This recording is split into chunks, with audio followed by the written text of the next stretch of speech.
Hello and welcome to the Stream of Chaos. My name is Dave and I'll be your game master for this session of Pendragon, where we are returning to the sword tournament. This is one of the 3 scenarios contained within the starter set, and we are playing it along with products like the core rulebook and the Game Master's Handbook, both of which, well, all 3 of which are available over at Chaosium.com. These are the continued adventures of our heroic player knights. We began playing through these scenarios in the Game Master's Handbook, and they have travelled down to Londinium to witness the great tournament that would decide the new High King, and then they saw the sword being drawn from the stone. This incredible moment. There's Arthur.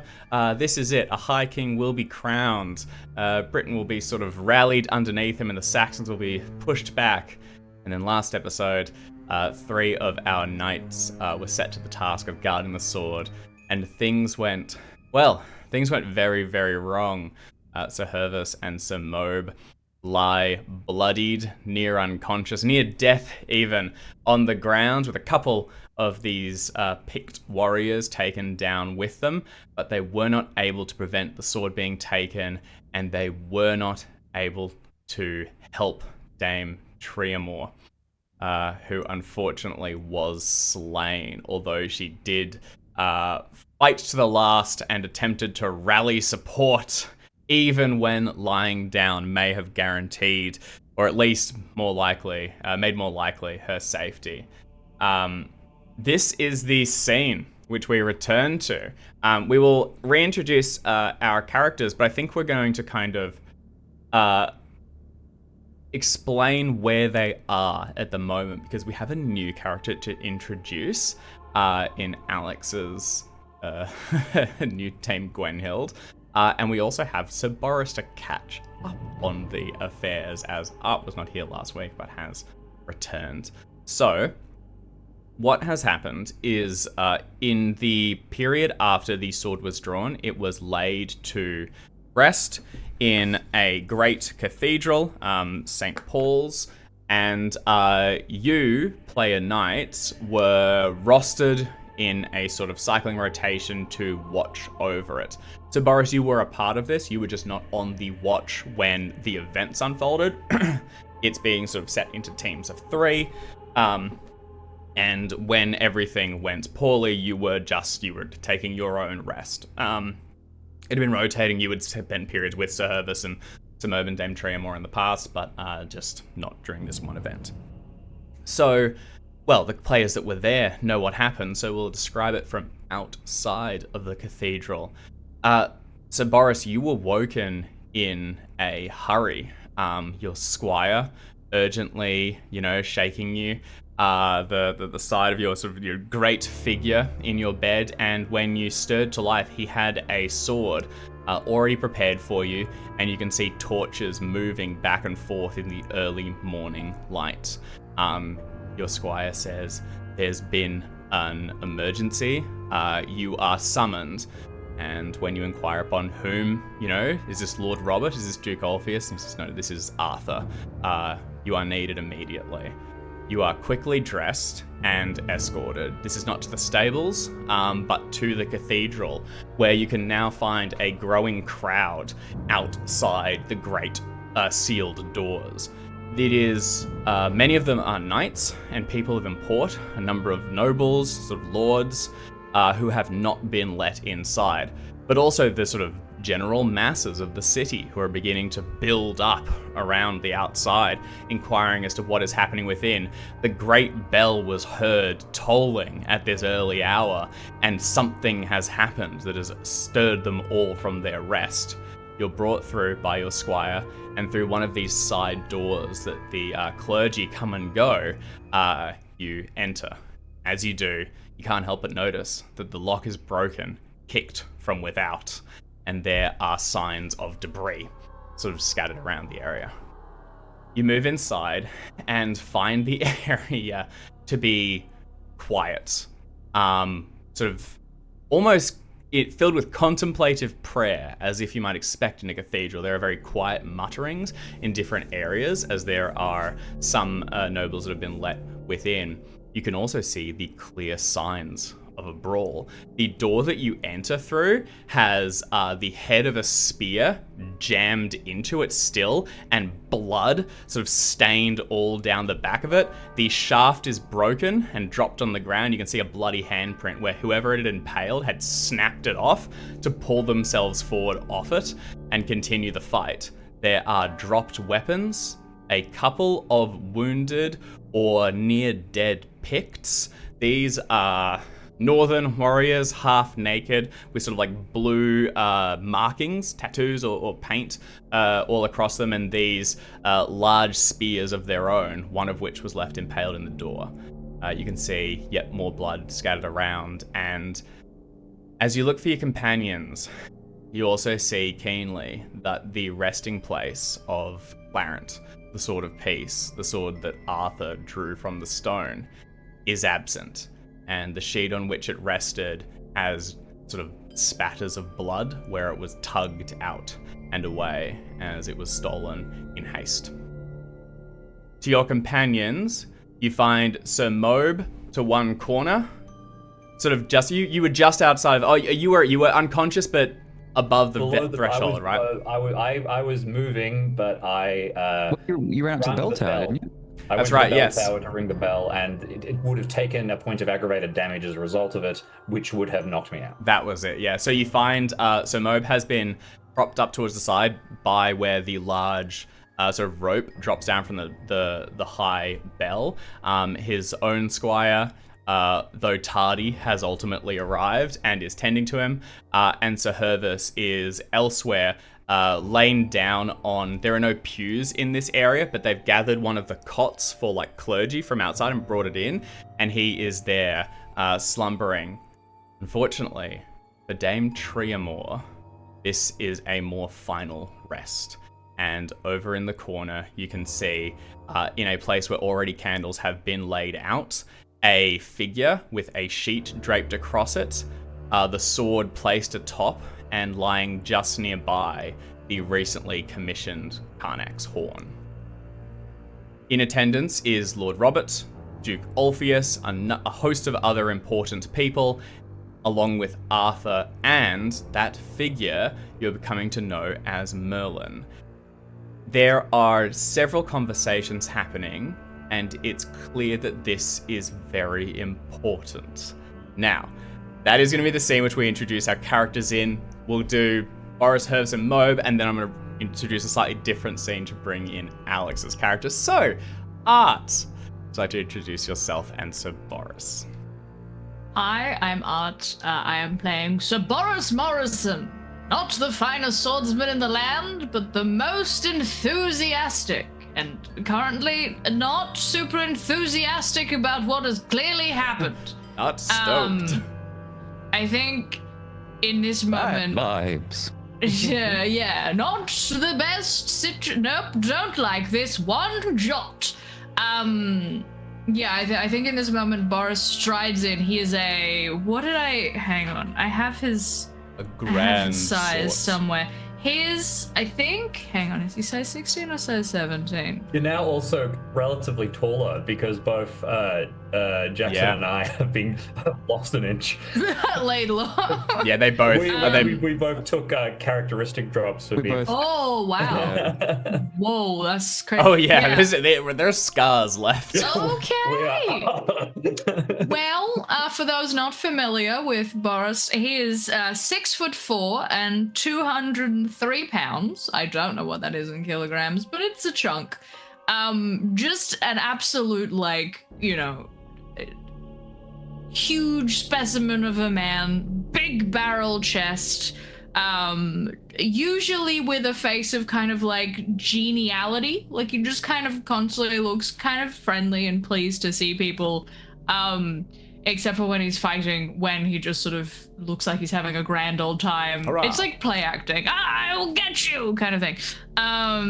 But I think in this moment specifically, there's a real concern that gives way to sadness very quickly, that then kind of slots back into nothing as he makes his way towards soon to be King Arthur, and Duke Orpheus and Lord Robert, to address them, like, wants to go and check on companions, is aware, has to do the thing. Yeah. So is like walking towards them while like out of the corner of his eye looking at where Mob is like sitting and like assessing what's happening. Not the most aware person, but I feel like in this moment aware enough. Yeah, it's at the end of the day, it's duty first, and you have been summoned by Arthur. So to Arthur, you will go. Am I, just for, because I've got my character sheet set up for like what happened two sessions ago, have I had a chance to like heal up from the play battle and all that kind of stuff? Yes. The melancholy will have come and gone.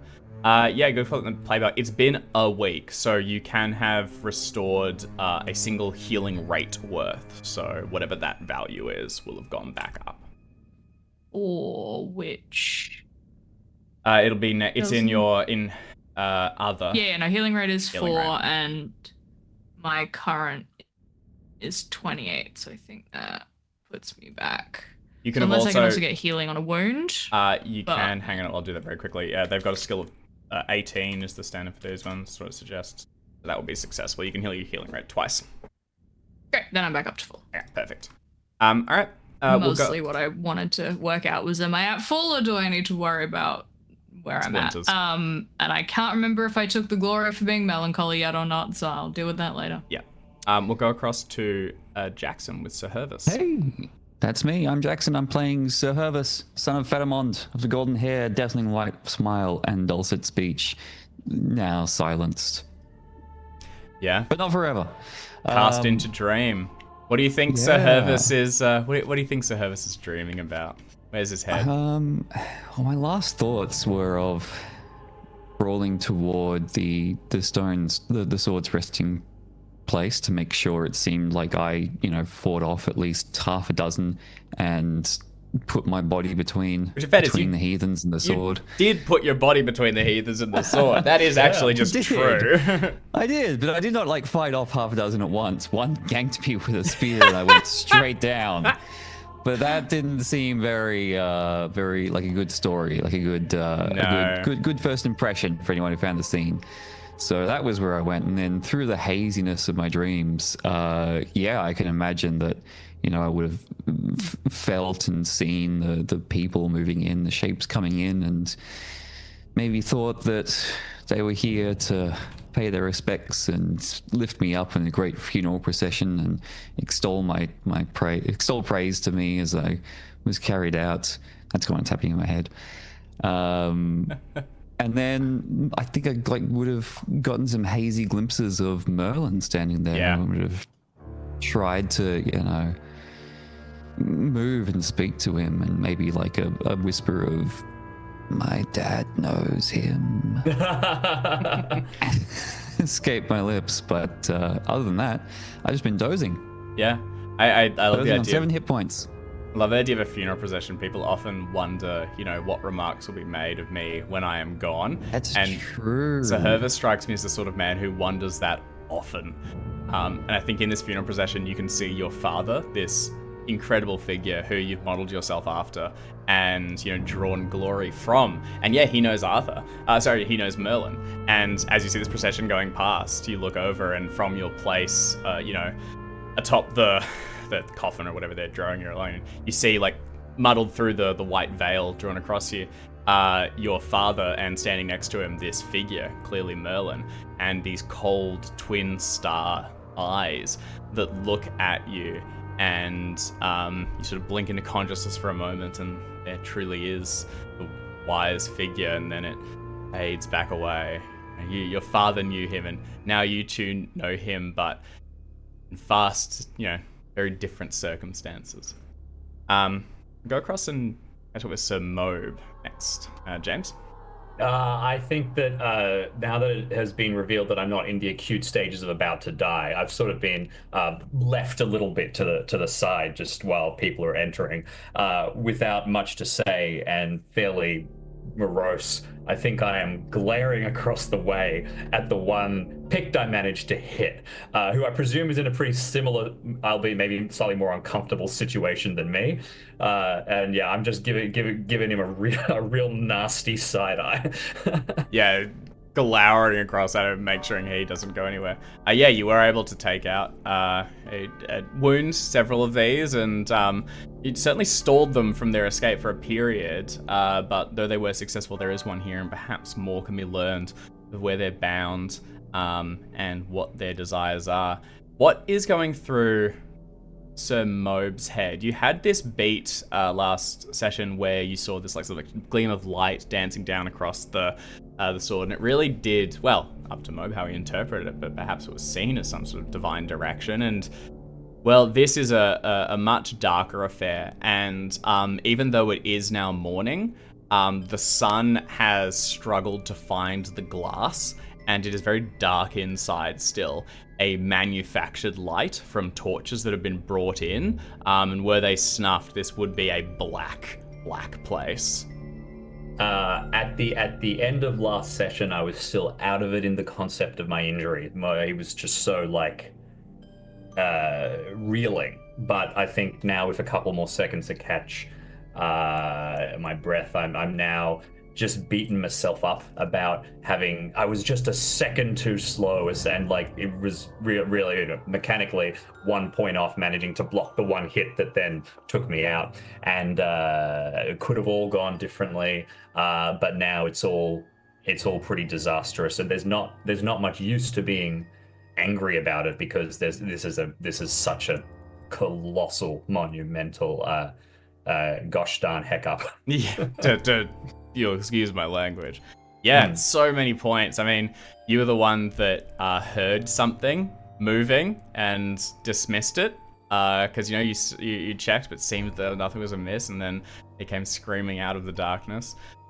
Yeah, lot to go back on, and so many points where perhaps this story went a different way, but here we are at the end of the road, or perhaps just the start of a new one.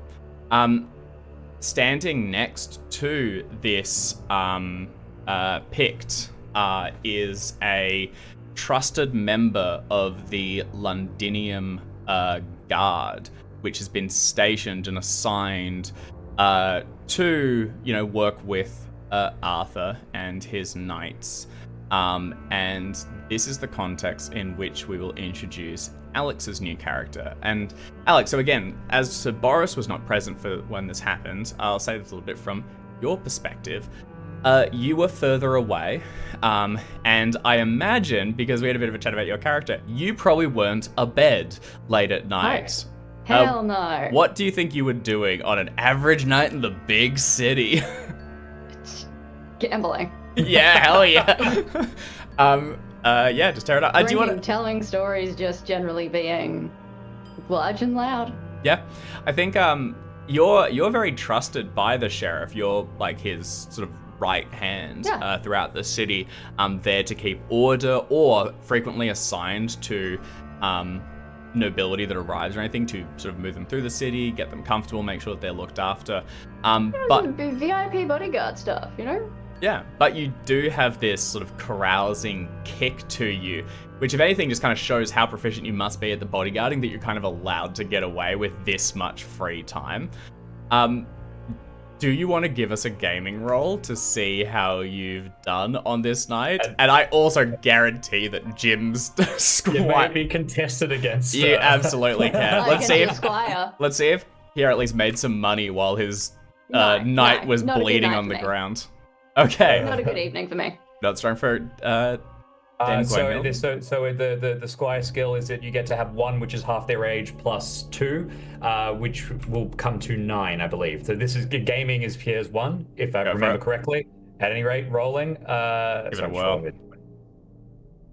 This is Dave going back for those Age of Vikings mini games he didn't get to have. Yeah, what the hell? You guys had fun without me. No. That is a real fail.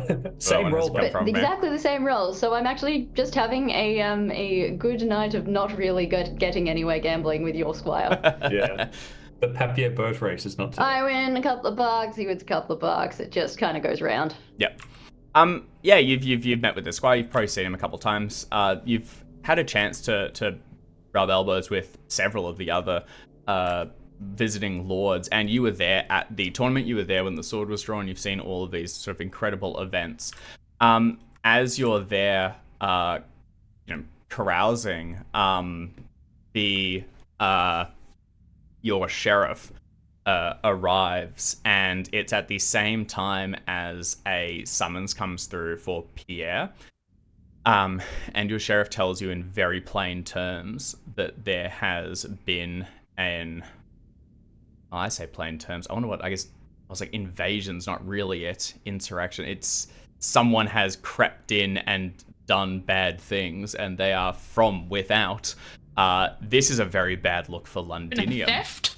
Yeah, it's more the sneaking in and insult. being here and murdering. You know, there's I guess Treachery. honestly, yeah, treachery, invasion, any of these nasty words. And this casts a very poor light on Londinium as well.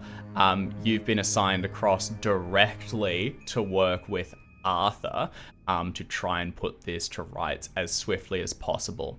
And when you came to the scene, not far before, Sir Boris, you found it very similar, and you were placed with this picked warrior who has a large sword wound that has been, tended to, and he has been propped up in a corner where he can be clearly seen by everyone. Alex, can you introduce your character and kind of how you're handling yourself throughout all this?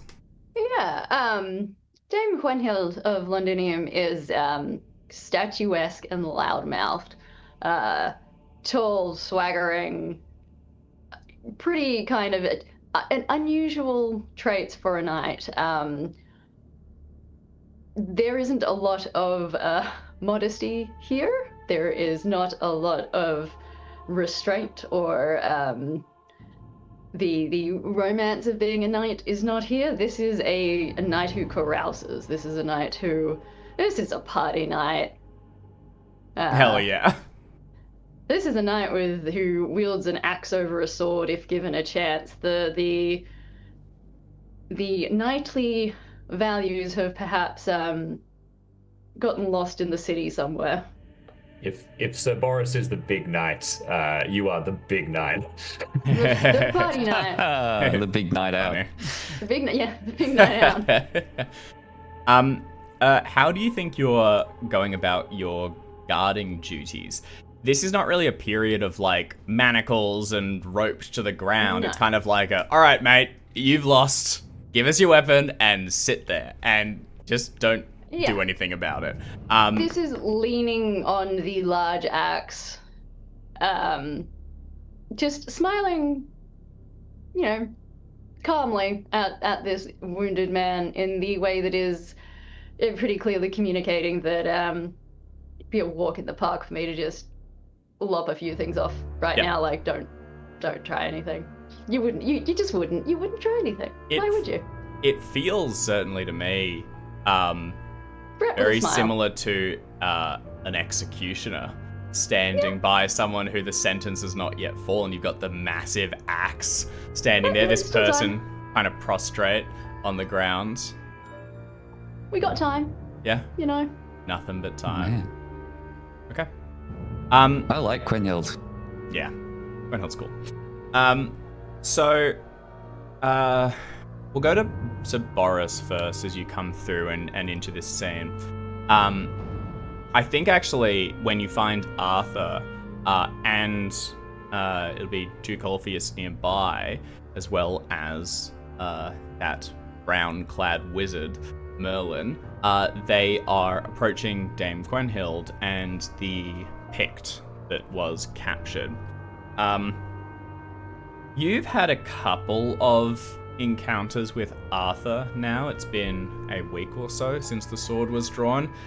They were not prolonged conversations, kind of just like a new kid at work who's been run around and introduced to everyone as quickly as possible, and you're like, there's no way he's going to remember all those names.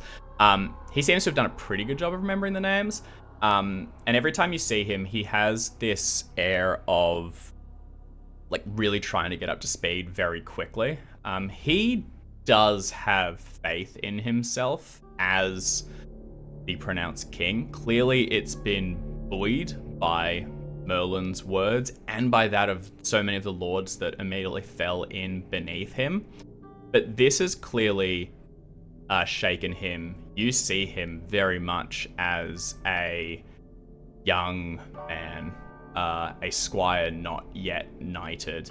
And as he's swept towards this figure where you see Gwenhild standing beside him like this sort of executioner, you can almost see the gears turning in his head as he realizes that if he just lifts a hand and tips it, that blade will fall and this man's life will be lost. And this is not the first life that has been lost under his command. I mean, Tiramore falls with him ultimately. That's probably the first death related to Arthur's reign has been Dame Tiramore, and that will not be the last.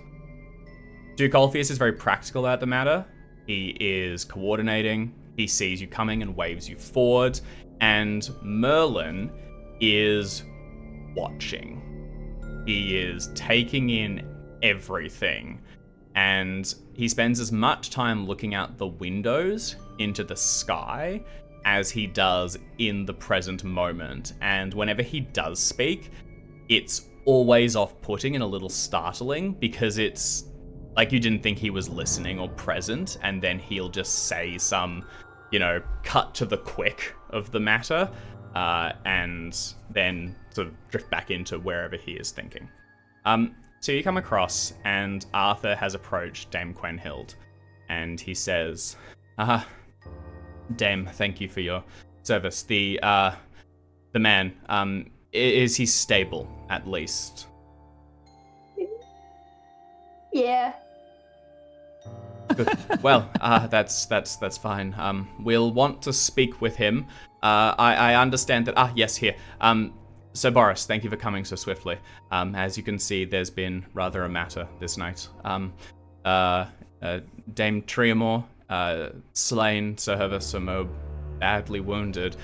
And I'm afraid Clarent has been taken. Now, we don't know who has taken this, and Sir Hervis and Sir Moe are not yet fully recovered, but our intention, my intention, will be to speak with this man once we can, understand whom sent them, and to where they have gone.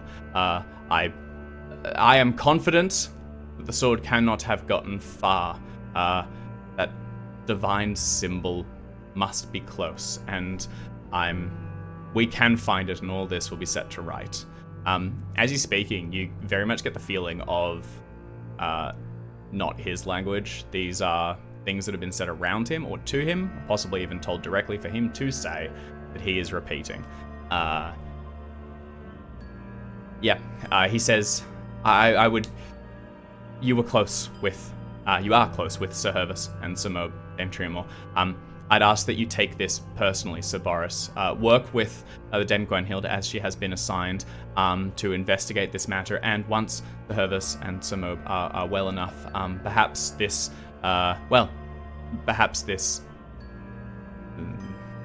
can be continued. You have my sword and my word that I and my companions, when recovered enough to do so, will get to the root of this matter and recover what was taken. Yes. Under your guidance, I am certain all shall be well. Yes, thank you. I appreciate it. I say that loud enough for the whole room to hear. It echoes throughout the space. This area is devoid of furniture, and words have the sort of operatic quality as they bounce around the space, and it can be heard from all sides, coming from all angles. Arthur nods and turns to you, Dame Gwenhild, and says, thank you again for your service as your lord has loaned you. This is Sir Boris. He is a fine swordsman and a loyal knight. He serves under Lord Robert, and through him Duke Ulfius, and then to me. I have tasked him with investigating and ultimately retrieving the sword Clarent. He will work with Sir Hervis, who who is this man there, and Samo, who is the knight laying by his squire. They are fine knights. And what about him? And I'm gonna jerk my chin towards Nigel, Tremor's squire, who is probably just standing there covered in blood, a bit traumatized. Yeah, Nigel is seated next to Tremor. He has taken up the Carnex as he had only gone to fetch it last night to bring it to Tremor. This was the first time she's sort of been given it, and his last ordered task from her was to go and fetch it. And he was successful in that, but unfortunately, in attempting to save the life of his knight, he arrived too late. He is sitting there with his hands sort of wrapped around it, staring into it. And he's pondering not just the Carnex, nor his fallen knight, but also the strange words that came half-heard from Merlin when he spoke down to Tremor's reposed body. Arthur looks across and says, "A shame, yes, unwell squire with no knight, and he had promise as well, I'm told, and so it seems. He has not left her side since he arrived, and we would not ask him to, not yet. Perhaps if he is set on pursuing Tremor's killers, he may appreciate an opportunity to ride with you. Dame Quenhild, as a guard of Londinium, I don't know, have you a squire yourself?" Nope. Well, if this is... Well, now. If this takes us afield, which I fear it may, and in the future it certainly shall, and you will need a squire, I'll not charge the boy to join you, but if you speak with him and convince him of your own word, then perhaps you can find agreement with him. We will be certain that... No, yes. I will make it... If he serves under you, and he rises to knighthood, he may join my household, and he will serve with me. We'll make sure that he is paid, his horses supplied, arms and armor. It's up to you to convince him. We'll give the kid a chance to honor his knight's memory. Yes. Thank you, each. And he turns away and heads back across.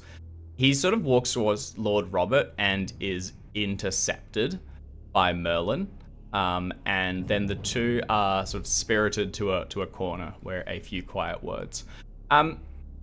Throughout this kind of scene, the preceding scenes and the ones that follow, you'll see Arthur has a sort of a kindness to him at the moment in particular that is being snuffed, or at least reduced. Dame Gwenhild, you were here earlier. You heard him saying things like, "These knights have lain down their lives for me. They should be honored. They should be, this is that they would die for me is incredible. This trust, this faith in me, unproven. I would see them, raised to the highest glories. Candlemas is coming. Let it not be in my name. Let it be in Tremor's name. The city should mourn." And it's the others that are stemming that. No, you are the king. That was their duty, and they failed. This is not to be celebrated, and that would show weakness. The lords are looking to you at a time of war. You need to command success in the field. People will not die for you if they think that they will have fine funerals. They do not wish to die. They want to win. They want to seek glory, and they want to hold lands and titles and be raised up higher and higher. And he's kind of very quickly getting the reality check of, you cannot be like a soft, celebrate everyone leader. You need to when things go poorly, you need to correct that. No And participation prizes in Arthur's Britain. that's right. Even though maybe he would like participation medals for You everyone. would like that? But that'd be. Yeah. So Boris and Dame Quinhild, you have a kind of a beat to talk a little bit. So Hervis and Samoba are expected to be like conscious in the next days or so. You'll have opportunities to speak with them, but I wonder how this sort of early interaction goes. Don't know if handshakes are a thing, but the equivalent in the era. Stick out a hand. Vigorous, strong handshake. Grasped and shook, and sort of like almost an immediate. Boris doesn't have a lot of like if someone has been added to the retinue or like told like you're working with this one, Boris is like, great, friendly, Likewise, immediate, yeah. just like There's Welcome to no the gang. like sizing up. I mean, there's a physical sizing up of like, damn, big lad, that's Yeah. good. But like Yeah. in an admiring. Yeah. kind oh, of- and Boris fully Great. just like there's a handshake, looks down and is like, that is a fine axe. It really is. You should see it in action. I cannot wait. I suspect we might. These are picked from the north, yes? Would I know that? Yeah. Yes. Yeah, Make it I believe that is true, yes.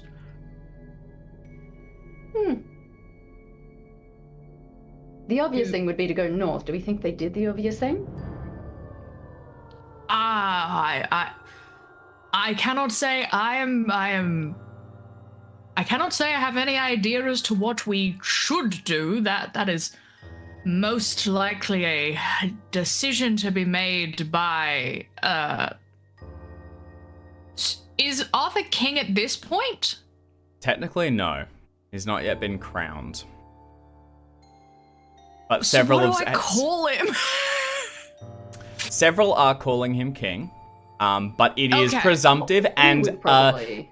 as you arrive this morning, we're still in the chaos of it. I wonder if they'll still be being that presumptive tomorrow. You know? Yeah, well, this is for you to be King Robert's charge, dude, with doing. Lord Robert and what Duke this has been- Ulfius. Yeah. Yeah. Lord Robert and Robert and Ulfius are. Yeah. And for me, it's the sheriff has put me. This is a job. This is part of the job. Gonna do the job. But yeah, it would just be Arthur at the God. moment. I think it is fair to say, as we are new companions, that it would behoove you to know of me that while I am strong of armed and not weak of mind, strategy is not my strong suit. I am good in a fight, but a battle is confusing. How are you with hunting? I am able, though not the best. I should like to be better. I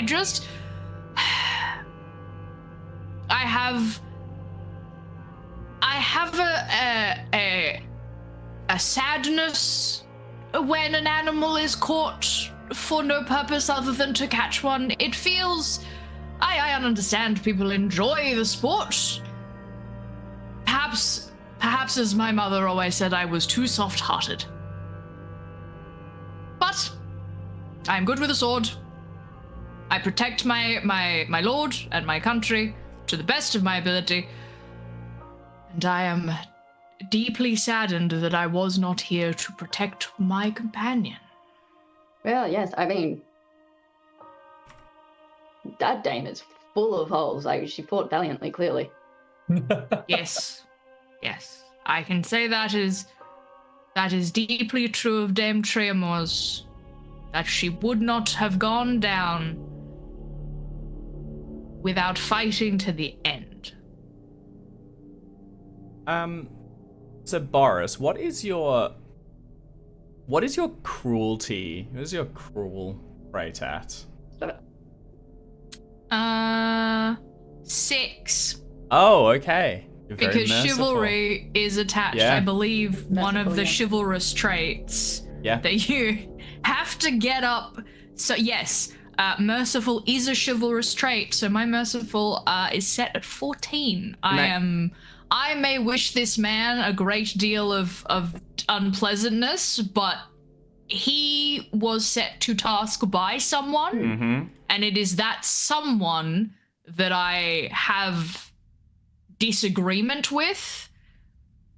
You know, it is the chivalrous thing to do to allow the course of justice to take effect and not strike. But I'm happy to roll. This is a pretty extreme situation. This is, and actually, I to the point that you will get a check to whichever one succeeds here, and it may stir you into action. So, as you see, the representation of the person that sullied your lord and your companion's honor and ultimately slew one of your friends.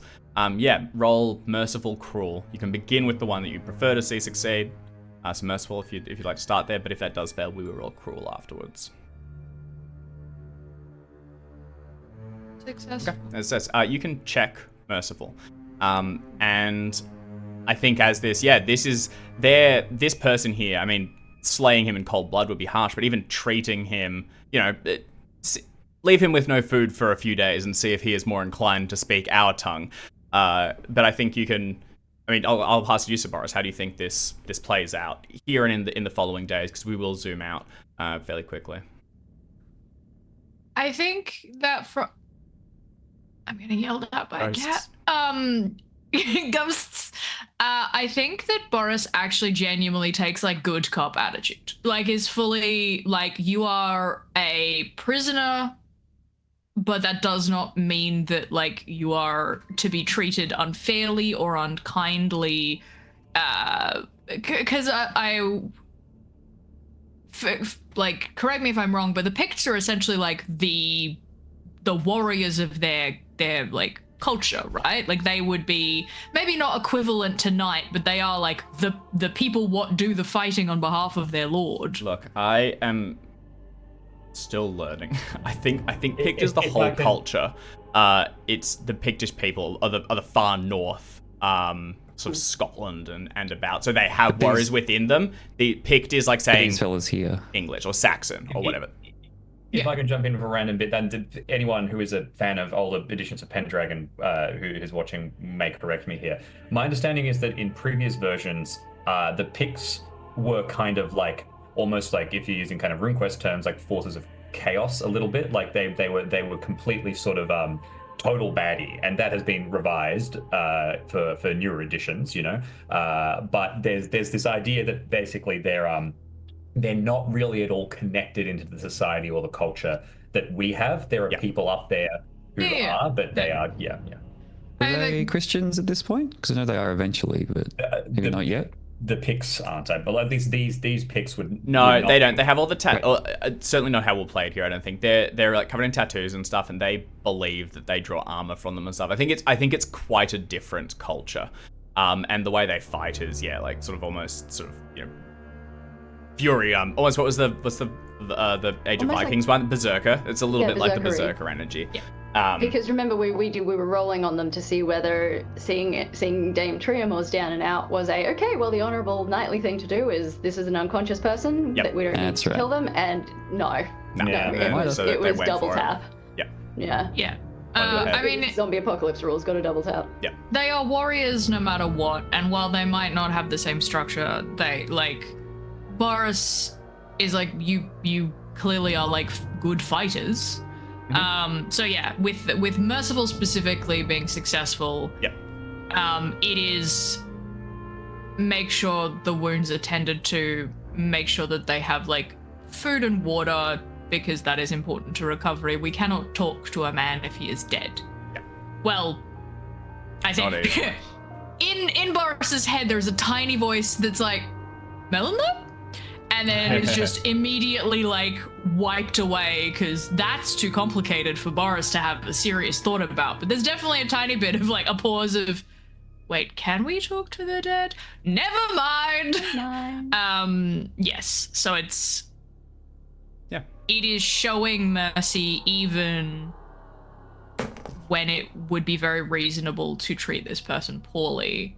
because that is the correct thing to do.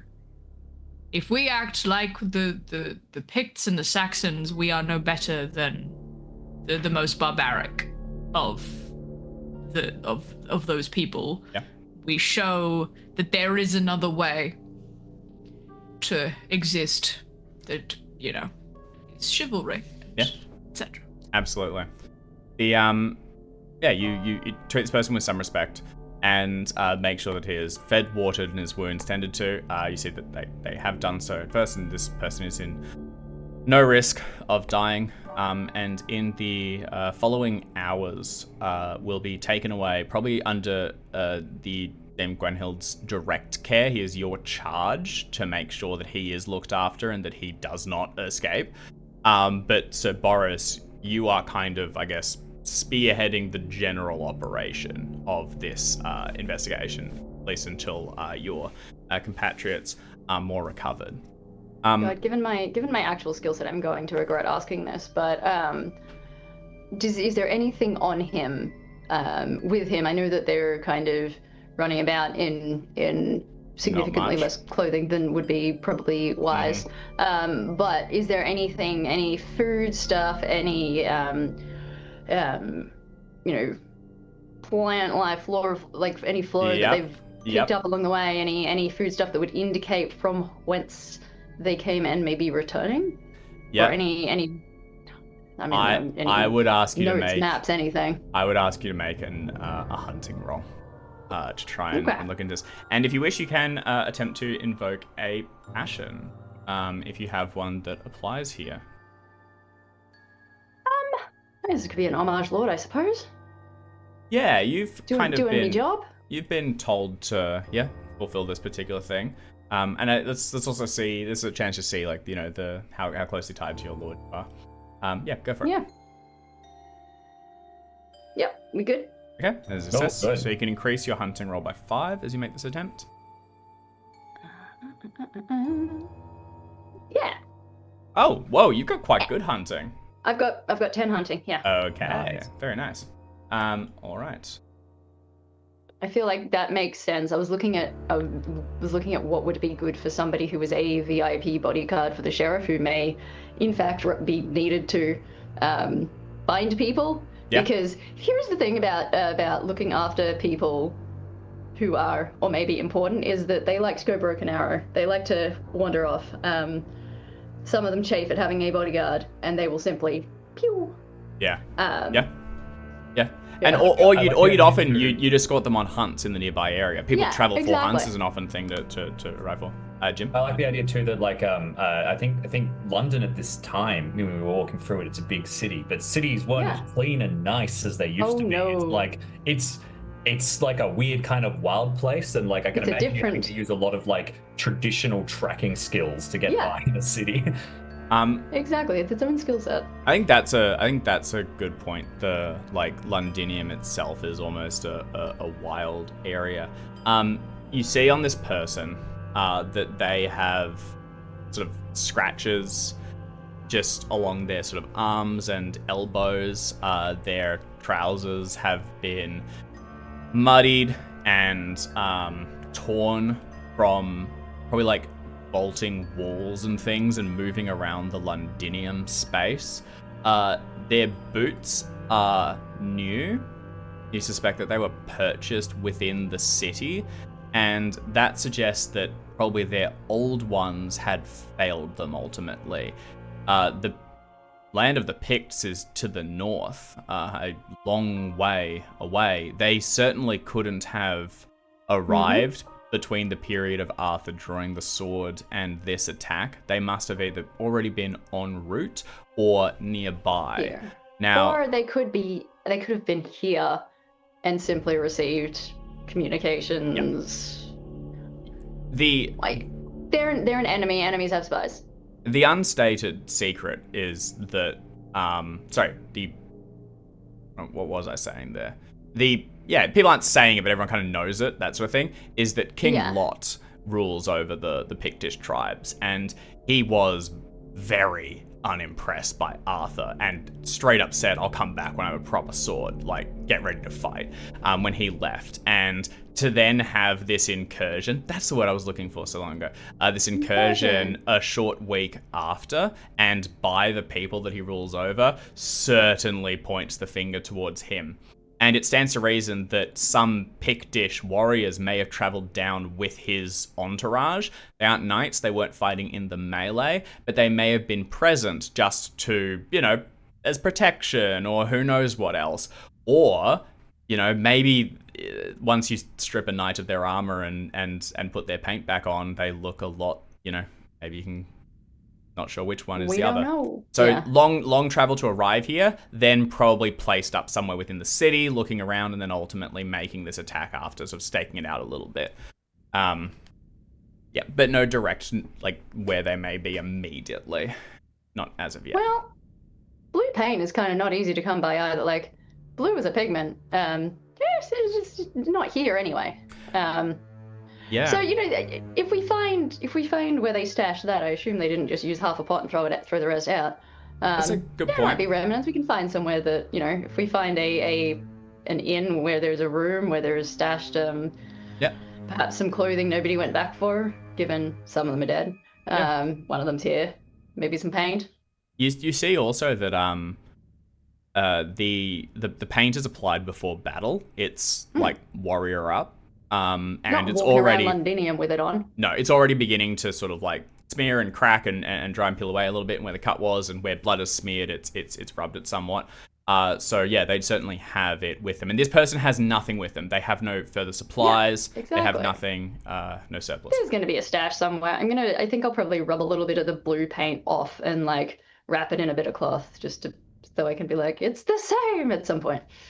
As you touch his shoulder where he has some of this paint and blood, and you sort of peel a piece of it away, he looks up to you and barks something in the Pictish tongue that you do not understand, but is clearly directed at, get your hand off my shoulder, you barbarian. It's not Damn pleasant. dirty Arthurian. And he sort of arcs up and puffs a bit. This is still a proud warrior, and although he has been, dropped, he does not submit totally. And his eyes sort of glance across towards his spear for a moment, but it's been comfortably kept away from him. And in the time he lunged for it, your axe would fall. Yeah, don't push it, buddy. For Sir Hervis and Sir Mobe, so Mobe, you have a window here before Sir Hervis will awake, if you'd like to do anything, but you're pretty out of it as well. It's kind of if you want to anything. I also, I'll be, I presume, whacked out on whatever fine Arthurian era painkillers can be given to me. But I'm pretty miserable. Alcohol. I had a bunch of. Oh yeah, we had triple melancholy. Yeah, I forgot about that. Oh yeah. That's right. I forgot. I thought someone just died. I didn't know we had more. I didn't know we had triple melancholy. When I said that I got off easy because I died, that's... In battle, melancholy is deferred. But what kept happening is, none of my passion rolls got off. I tried to invoke 3 passions during the fight, and every single one of them failed. Jim, why? The only one that worked was the one that I used to try and give me a chance of getting to the bell, which is when I snapped the spear off, which was a devotion roll, which I think works. But to add to that, which I think is funny, is I imagine myself the first day I get up, examining the wound in the abbey where I wintered. I imagine there's probably a weird, whacked out Catholic knight who was trying to inflict the wounds of the stigmata upon himself to bring him closer to God. And I like the idea that Mobe has now been pierced on the side, and it's on the wrong side. so it's on the left. It didn't work. The only one guy who got close to God is Triamore, and that was Nah, she's with the Decidedly, angels. like I would say, the closest you can get at this. You got a Yes. bit too close, yeah. Yeah, decided it was a good place to hang out. Didn't want to come back. I definitely like as Sir Boris once the like conversation with Gwenhild has finished up, we'll go and check on at least Sir Mo because he's the one that's conscious. Yeah, Because- I'm surviving just miserable. It's very it's like reeling and coming to terms, and the overwhelming sensation would be weirdly Mobe's gotten quite good at being critically injured at a good time. This happened in the last adventure when I was treated by my horrible stepmom. Or my dad's new wife, more accurately. But so he's biding his time a little bit, and that is visible. And yeah, searching for something here. We're going to apply, so there's melancholy, there's madness, there's also misery as one of the states that a knight can fall into. And to read the text, misery is a common state for a lover as well as those who lose someone close to them. And I think tying this to Triamore and also the repeated melancholies that triggered, I think this is kind of where you're landing. So you'll gain 10 glory for falling into misery. And the way this one works is it's a -2 modifier to all skills and passions until dispelled, but this one is not shaken by violence or anything. You'll kind of just have to ride this one out. And it will last a week. Or thereabouts. Will kind of just the coming period, basically, until you get a chance to recover. Yeah. So I think you can kind of feel just the weight of your decisions, your mistakes, and your actions very heavy on yourself and your soul. So Boris has a period to talk to you, and you are ultimately raised back up. And after some time, Sir Hervis stirs as well, and his squire, calls for the attending surgeon, who comes over and checks on him. And as he pulls himself up, everyone is back among the living. Well, almost everyone. Can we get some cheeky healing from a surgery or first aid roll? Good call. I'll roll that now. So they've got, again, an 18 skill. So this is going to be for Sir Hervis. And that's for Sir Mobe. So you can each heal your healing rate. That'll be applied to 1 wound. Do you have multiple wounds? I have multiple wounds. Just the one. Just the one? Just the Really one. got One ya. Alright, Jim, this is the second one for you. That will fail, actually. So that one will not be healed. There's not a fumble, thank God. It was close, so we'll take that. How many did you have, Jim? Do you have more? I just had 2 wounds, so yeah. 1 healed. So they are now both, they cannot be healed further. From here on out, you're in surgery checks and your natural healing rate. Are you each debilitated and receiving Very much aggravated so. damage? James, I was just going to check that. Debilitated. I'm sorry. Just remind me of the effects. We would have here. checked it if it happened. I think so you definitely debilitated I took a major from wound. then taking yes, major you wounds. are debilitated. Yeah. Losing hit points below unconscious, taking a major wound, taking a mortal wound, surviving a bubbled first aid roll, contracting an illness. So yes, you are each debilitated. So that means it remains checked until you receive at least 1 successful treasury roll, and you recover enough to reach half hit points. And during that period, a lot of stuff will be aggravated damage, so you just need time to recover. And the surgery healed us for our healing rate, right? That was first aid. Healed you for your healing rate. Yep. Surgery has not been done. That will be done over the course of a week. You'll need to be laying into someone's care. Okay. So we're going to zoom out a little bit, although we can always cut back in the scenes as they emerge. Sir Hervis and Sir Mo. This is a dire affair. And it's the first time you see Lord Robert truly deeply disappointed and wounded by your mistakes, and he makes no allowances. These are your mistakes. And ultimately, the loss of the sword, Clarence, and Dame Triamore's death are laying at your feet. Dame Triamore was clearly someone he cared deeply for, and though you may not feel it at the time, you are also people he cares deeply for, and to know that one is gone hurts him so deeply, but as Lord, he has nothing to do but to make sure that it's made right. Functionally, you are each going... bestie. Yeah. He was, sorry?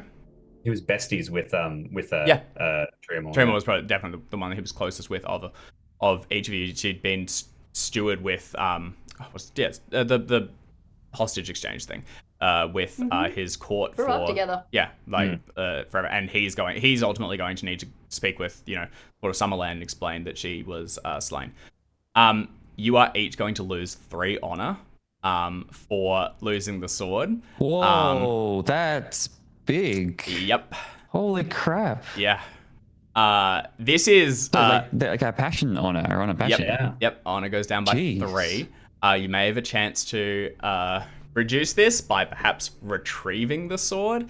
And additionally, because the knights that protected the sword, sure, people tell stories about them. The knights that lost the sword, well, everyone's going to remember their names. You each gain 250 glory. As the story will go far. This is probably the most significant event. And if any of you would like to change your suffix to perhaps unsworded or anything, that would be appropriate.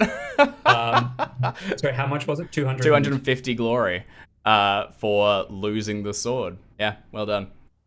So I'm assuming my history and events ledger, where I track my glory, now says saw a sword come out of a rock, 10 glory. Lost said sword, 250 glory. I'm assuming this doesn't apply to Boris because he wasn't there. No, you're not gonna take the hit nor the gain. Yeah, no, that's it's kind of one of those ones where the spotlight zooms, and unfortunately, Sir Hervis and Sir Mobe, you don't even have Triamore there to kind of weather a portion of it. Like, it's all falling, and there's a part of you that's like, she did it. Maybe that wasn't the worst. Horrible thought. We're glad we're here. Damn, this does suck. And yeah, it's going to be a long way to claw back the trust you've fought for from your lord, the Duke above, and the king, soon to be crowned. So yeah. How do you think?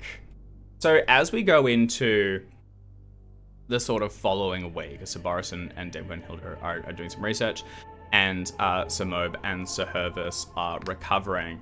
Kind of mostly, honestly, like want to focus on how you respond to these events, each of you, and how you're handling yourselves as relates to your traits. And what I'd like each of us to do is to roll an appropriate trait with a risk of the other one, and we are going to check whichever one gets through. So these are dire times, tensions are high, and failures in the other one may lead you to lash out or take action that, as players, we know is unwise, but these are knights under great stress. To further set the scene, the intention was that the sword would be watched for, I think, 4 weeks until Candlemas arrived, which is this very significant Christian holiday, sort of in late January, in the first, as sort of winter breaks. And that was when the bishop was intending to crown Arthur, the local bishop, Londinium, and the events were kind of being coordinated. More nobles were going to come in. The nobles that were here were going to remain. There had been some discussion about maybe going elsewhere, but that was where things had settled. And with the sword gone, that's been kind of disrupted. We emphasized it last session, I repeat it, that the sword was the symbol of Arthur's right to rule, and with it gone, it casts a lot of doubt on it. And people that had already had their suspicions that a boy squire was not the appropriate high king to fight against the Saxons and unite the realm, well, that seems like a, stroke of fate, and it certainly seems like a suggestion to go the other way. So, yeah, at the moment it seems they are holding off on the crowning, or at least a moment. Additionally, it seems as though God agrees, or perhaps some other potent figure, because an unprecedented storm begins to swirl around Londinium and the surrounding area. It starts slowly, delicately and gently, as snowflakes begin to drop from the sky on the day that Triamore died. And they land on the ground, and they begin to build. And they will not break. As the week draws later, there are huge snowdrifts beginning to form in the alleys of Londinium. People are inside, trying not to brave the world beyond. And it's continuing to fall, and there is no sign of things letting up. It is a reflection of the attitude of people's feelings, but it at least brings some small glimmer of hope, as if we cannot travel, surely those barbaric Picts cannot have gotten far, and they must be somewhere near at hand, waiting out the weather. So, in this coming week, what are people... Again, very broad strokes. We're not going to do it on general things. It's going to be kind of just like the pacing of the narrative. And honestly, this could and possibly is expected to go out to a few weeks as people recover. How are people handling the immediate resolution of how everything went down? Particularly this hits to honor, and then also the sort of like the looking into the Picts and the stealing of the sword. Does anyone have an idea of where they want to start? Jim? Yeah. Oh, you want to go first, Hevis? No, you. All right. Healing is going to be the key one, obviously. But as to how is Mob is miserable, chastised by his lord, and lost a friend, all of that, and I think that sort of reflected a little bit in his passions here. Mob actually didn't have the highest loyalty or honor, because he had a split loyalty between the church and his liege lord. So I think it all kind of links in. It's a bit of like this is the way it is. He's brooding a lot on those picks. So for the personality trait, I was going to suggest vengeful. I wanted to roll and see if that picked up. Does he start to blame the picks? Yes. Also, I think we'll probably open a hatred of Picts as well. Would definitely be appropriate. It's even suggested that it's the same as when the Saxons you fought with. Yeah. Hey, Dave. Yeah. So I was just reading a thing about our traits and passions. And there's things called directed traits, which is essentially a plus, usually a plus to a specific side of a trait that only applies when the thing is there. So you could have hatred Picts, but you can also have like a, say, +3 to roll against vengeful if Picts are involved, and that is a permanent thing attached to your character that you can modify as you like level up. But it's like a no. When it comes to Picts, you extra vengeful. Yeah. I like that. Yeah. Oh yeah. And all it does, so if you have like a +3 to vengeful when you roll like forgiving against Picts, it is a -3, so it acts in like both ways. It just reduces it. So I just read that and I was like, oh, that's cool. That sounds like a fun thing we could throw into the mix if we wanted to. Yeah. Is there just very quickly, because I know there's a lot of stuff about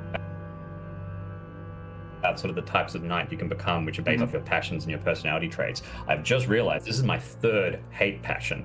Is there a tantrum knight archetype where you get special bonuses to spit in the Gumpy dump? knight? Yeah.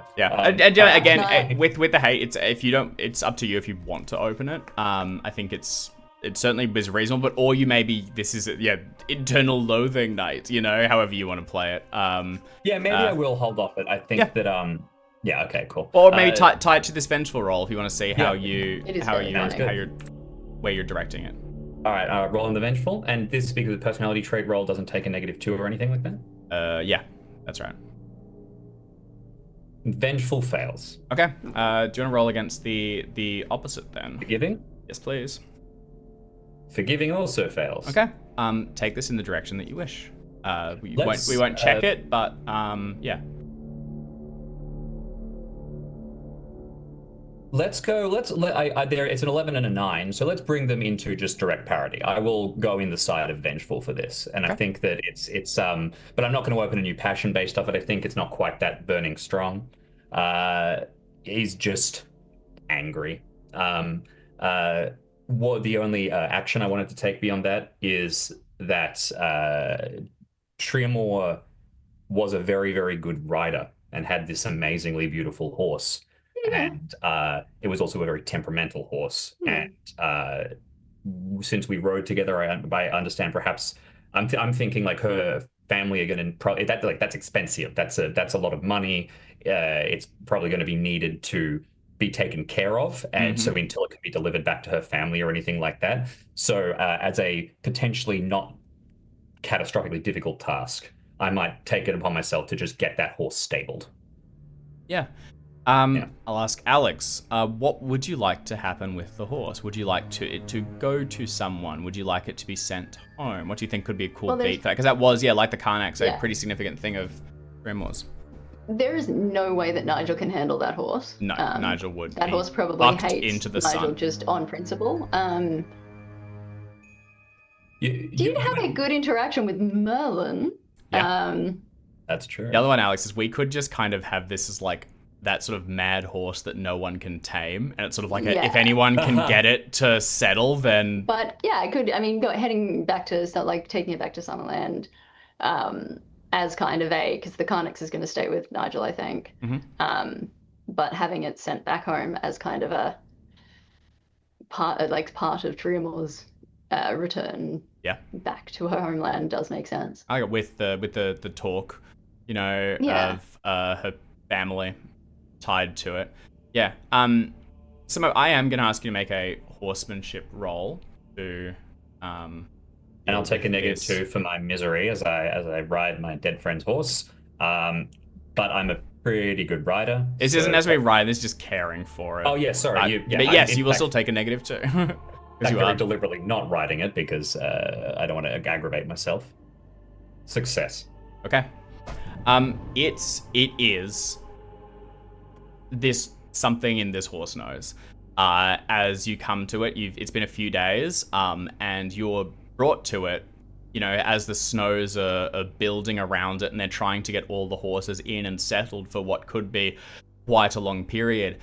You hear squires complaining that there's this mad, immense obsidian horse that will not listen to anyone, and no matter what they do, they cannot bring it indoors. And disregarding the directions of people caring for you sort of have yourself rugged up as much as you are able, and your squire helps you out into the snow where channels, this is only early in the storm, where channels have been dug, and you see this sort of unforgettable image of the tournament field completely blanketed by snow, so that it is this perfect white space, and standing in the center of it, unmoving, is Dame Triamore's black horse with snow falling on its coat and melting in sort of rivulets of water that run down its side, and refusing entirely to move away, and it watches towards the city. You succeed. How do you think this goes? And you're not going to take aggravated damage. It's all done with care and caution. I think that the problem here basically is that people aren't treating this horse like a person because it's a horse, and maybe they shouldn't because it's a horse. But I head over and sort of basically just stand near it, taking a lot of time to get there. snuffles a few times. Eventually, I get until I can stand next to it, and then after maybe it's just a calming presence, but a long time sort of standing nearby, mutter to it, you don't want to be here, and you need to come back or you can't leave. Like you want to go back. I get it. And then sort of grudgingly just sort of allows itself to be not led, but will accompany me back to maybe I put it with my horse. It was like, what the fuck? Dude, this guy's crazy. Come on, really? We lost you briefly, Jim. The horse kicks Jim so hard, camera turns off. Yeah, give me 2 seconds to fix that. I'm so sorry.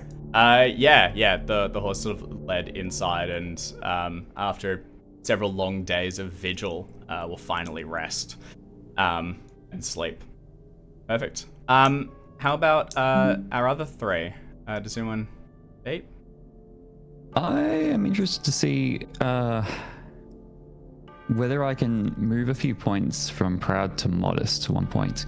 I need some help to figure out how that happens, because Sir Hervis's first instinct after this walloping would be like, okay, this was a walloping. We've got to get my face out there. Got to like smooth things over. Got to like hold a press conference, get ahead of the story.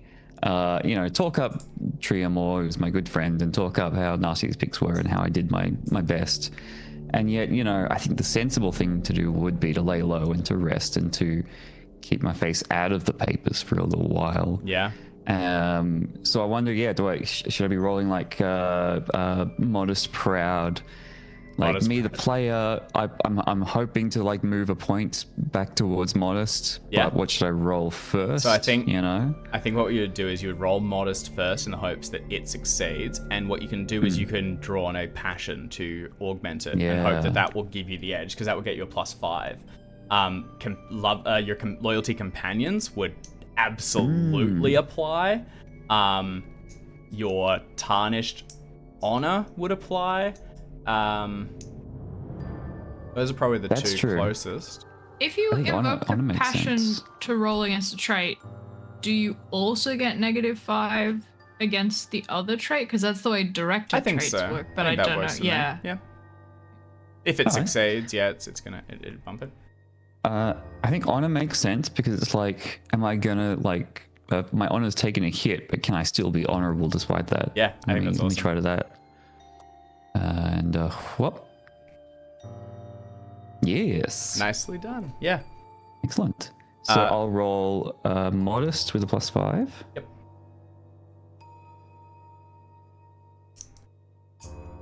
Oh, roll that. And now I get proud with a -5. A -5. Okay, great. Let's see if Sir Hervis is. And a man change. Okay, good. No, yeah. So still in my control. So I will, play it slow, not go straight back onto the PR train, but also, as much as I can while I'm trying to rest up, just like wedge an intrigue roll in there to say who are these pics? Has anyone seen where the pics stay when they're in Londinium? Yep. Where's the local Pix bar, Pix tavern to hang out? Where can I start tracking these pics down? Go ahead and give me an intrigue roll. Who serves Iron Brew? I guess. Am I still impassioned for this or not really? No. And it was applied to a specific thing, so no, straight roll. Great. No, failure. I've had a big old nothing burger this week, but that's okay because I was on 7 hit points. So and sometimes you just gotta survive. Yeah. Not much investigating can be done from the bed that you are sternly kept in. You are able to share with Saboris and Dame Gwenhild your suspicions because you succeeded an intrigue roll during our last session, I believe, which was you looking into, and you kind of really got the feeling that King Lot's the one that's not happy about things. And so Boris and Dame Gwenhild talking to the lords, they're a bit slow to point fingers because this is a fairly severe accusation.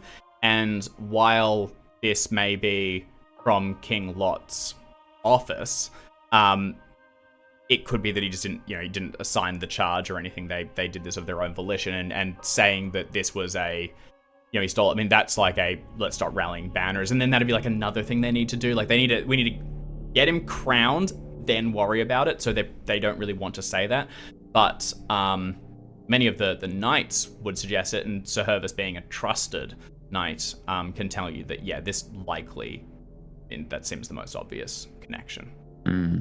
But he wouldn't have been sloppy enough to leave a trail, surely, if it was him. Yeah, that gives a bit of insight, but no further. How about Sir Boris and Dame Gwenhild? How do you think your investigation this first week goes?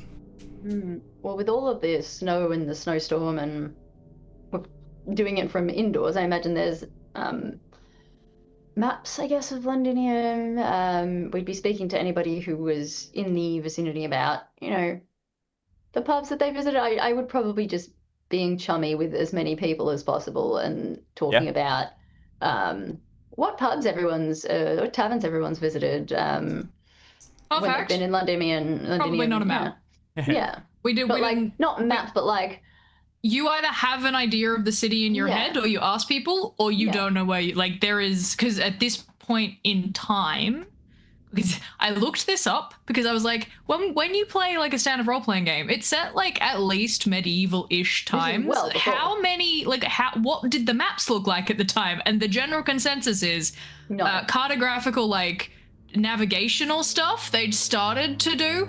Actual maps for local areas was well, if you're a local, you know it. If you're not local, you ask someone, and most people never left their little area. So if you went between a town, you might do that trip, and that would be a long trip, but you would kind of know the way, because it would be a way that people go often. There'd be otherwise, most people stayed within their same county. They navigate. It's navigation by landmarks, and I mean, there's everyone knows all the pubs are named Cock's Crow because that they can have a rooster and a crow on it, and people know that. But it's also for navigating. So I'm 3 doors down from that, or this local, this statue or whatever.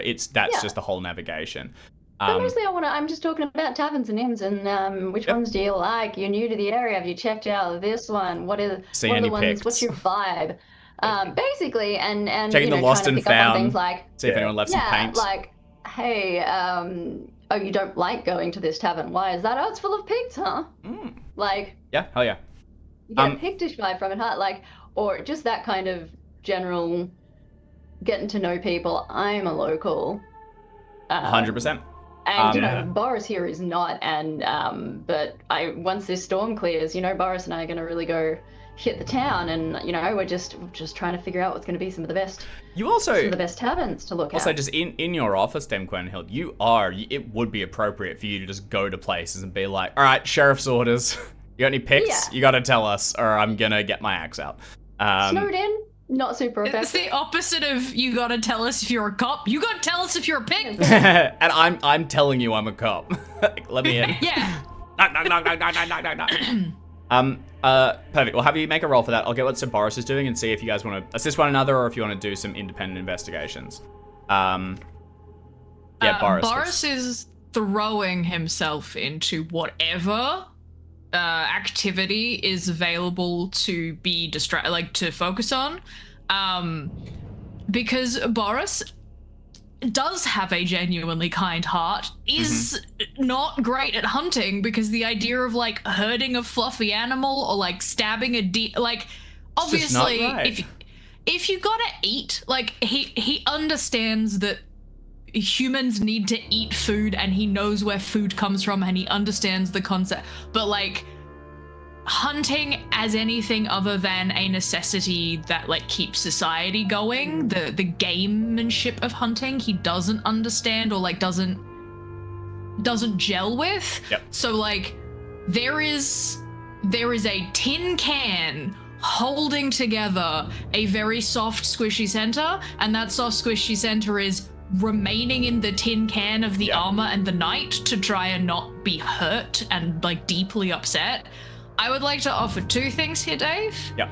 I would like to roll against energetic, because I want to know how long Boris can keep this up before he crashes. Yeah, that's good. Because I think that he's just No he's really sleep. not Go, sleeping. go. He's just going. The other thing I would like to ask if I could please have a directed trait. Sure. What would you like to? I would like to open a directed trait of Vengeful King Lot. Oh, that's cool. Yeah, hell yeah. Because I have said we've established that I'm merciful. I was merciful to the Picts, but if I have any if Boris gets in his head and solidifies, no, King Lot was the one that gave the instructions that killed one of my friends. I don't think there is a lot in him. That's a really simple through line for Boris to be like, this man, bad man, not chivalrous. Yeah. Actively awful, acting in a way that is against everything Boris stands for in a knight. I think to have a directed trait that is opposite of because forgiving is also a chivalrous trait, I believe. Oh no, hang on, is it? No, forgiving isn't. Meh. I can throw it against merciful, cruel, but it makes. No, I think Vengeful is awesome. So when we open it, we'll do it at. They open it at D6 is the standard way of opening one. What I think we should sit on it until you confirm. Because I think totally fine. I think like Sir Boris is you're not a hateful person. You don't want to have a vengeful thing, but you have this. You're kind of the way you justify is well, when we're sure, then I'll let this feeling fester. But until then, I will maintain the vibe. Easy done. That is a thing that I would like to do, and I'm very happy to roll vengeful at the time if we want a confirmation. But I would like to do that for character reasons. But if you're cool, I'm happy to leave it till we actually confirm it. But yeah, energetic lazy is the one I'm going for. This is I think in this case I would be, in terms of whether or not we're acting together or separately, Boris is doing whatever he can throw himself into, so absolutely would be with Hwenhild's doing things would just be everywhere that he's needed. So if there's an opportunity to support Hwenhild with what she's doing, then 100%. Dan Grindhill, would you also like to do energetic lazy to see if you can match pace and everything, or is there another trait that you think is your most appropriate in this? No, I think that one's pretty solid for this one. Okay. The other one would. The only other one I think is just arbitrary. Is pretty interesting coming from. Nah, I failed it. I think what happens is because roll against your opposite first. Let's see if that goes through. Because in that case, we might. Yeah, well, that would be pretty funny. No. Okay. You can choose which direction, but go ahead. Yeah, I think I'm going to, but I wouldn't tick any of it. No, won't tick with. I think there is just a neutral down the line lethargy of this snowstorm is really hampering what I can do next. I can't be going out, and actually visiting these taverns and getting in there and being oi, pig, stand up, which is what I would like to be doing. And I'm having to take this slow, and I'm not keen on that. Yeah. It's a patient. So that's kind of dampened my ability to be energetic. It's less about wanting, choosing to be lazy or just being lazy. It's more about, I can't. My energy is being hampered, and I am responding to that. Instead of finding other things to be energetic about, I'm responding to that with just wait for the snowstorm. It also, it's killed a lot of your hobby, your recreation, because for the first couple nights, people did just come to bars and things after work to settle. As it's snowing, it's kind of nice, but it started getting to a point. It's I don't know if we're gonna be able to get home easily, so people are just staying at home. So you can't game or anything. Real tough. Yeah. So Boris, let's have your energetic, and then potentially I'm wondering. I wouldn't necessarily do this because I don't think it's necessarily a good idea, but I have loyalty companions, and I'm wondering whether it is appropriate to invoke this passion knowing that it's not something I actively want to do as a player, but I think it might be interesting to do with a character because it's only 8, so it's not necessarily going to succeed. Yep. And then have that impact The last time I did that, I got lost in the woods. So caution. Oh, that's true. You do get lost in the My woods. affair is the last time. So part of why Triamore and the whole thing went forward was Triamore burnt really hard in the week leading up to the defense and was knackered on the day. But Soros, you could apply it to the upcoming, it'll probably be an intrigue roll. You can put it in then. So I think if it's the intrigue to be a more conscious thing, like for my companions, I must find this out. If you're applying it for the energetic, it's like just the drive, going, which seems to be kind of the angle you're leaning. Yeah, because I like the idea that if I fail the passion roll, I kind of put myself more on the line of like, well, I'm maybe going to be miserable, and I'm maybe going to like actually kind of really be affected by the loss of a friend, as opposed to galvanized by it. Yep. So for role-playing reasons, this is not a sensible decision, but I would like to see how my passion plays out in What this. stage of grief are you in? Yeah. Let's do it. So yeah, go ahead and do. Oh my loyalty goodness! companion. So I succeed. Okay. So I am galvanized by this. Yeah. All right. Hell yeah. Wow. Okay. I love how many mechanics exist in this game that are there to help you as a player if you want to min-max, but are also there as like, hey, do you have an idea of a role-playing thing, but you don't necessarily know which way you want it to go? Well, you could use this. Like, I would Here's an never option. normally invoke Yeah. loyalty companions because it's like, unless it was the only one I could invoke, because it's not particularly high. That doesn't make sense from a mechanic, like a min-max perspective, which I try not to be, but I am baby min-maxer. Yeah. Love big numbers. We're min-maxers in opposite directions. You're a min-maxer because it's fun Yeah. to succeed. I'm a min-maxer because it's fun to fuck it up. I know there's a lot of See how folks low that these play numbers this kind get. of. They're like, oh no, I We want are to kind the of be same. like average at a lot of things, and I'm like, no, amazing at like 3 things, shite at everything else. I 100% agree. Different reasons. Yeah. All right. So I'm rolling energetic, With and a it plus will have a 5. +5 to it. Is that? Yep. Okay. I can fail this if I fumble. Technically. Yeah.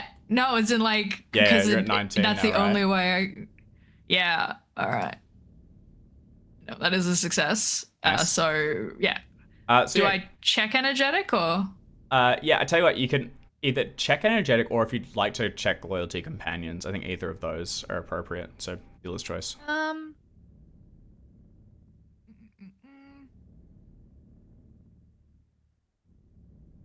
And then what you guys have a thing Let that me hold. I don't know which one at the moment, so I'll have a quick ponder but I will check on. yeah, and then I think if one of you wants to, you can either both make independent intrigue rolls, or one of you can make an intrigue roll with a +5 from the other's assistance as you look about. My intrigue is 8. You're doing the roll. Right.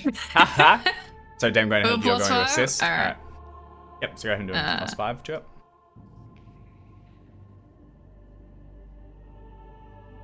A 9. So Nicely done. just would not have succeeded without the help, but do succeed in this context. Okay.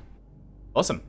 What do you? Yeah, we kind of. Is it you guys just going together, going sort of place by place, asking, trying to do it, pleasantly, and see if anyone's had any encounters with these painted blue warriors?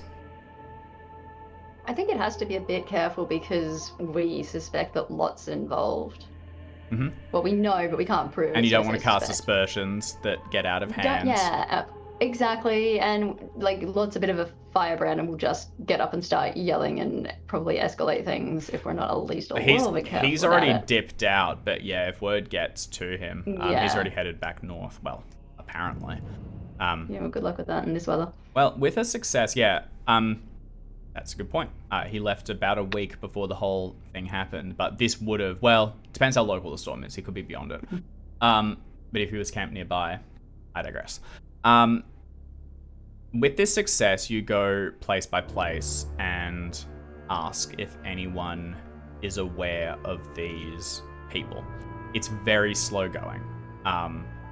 The snow has brought everyone indoors, and the few people that go out to brave are just going out to get supplies or to look in on family or friends.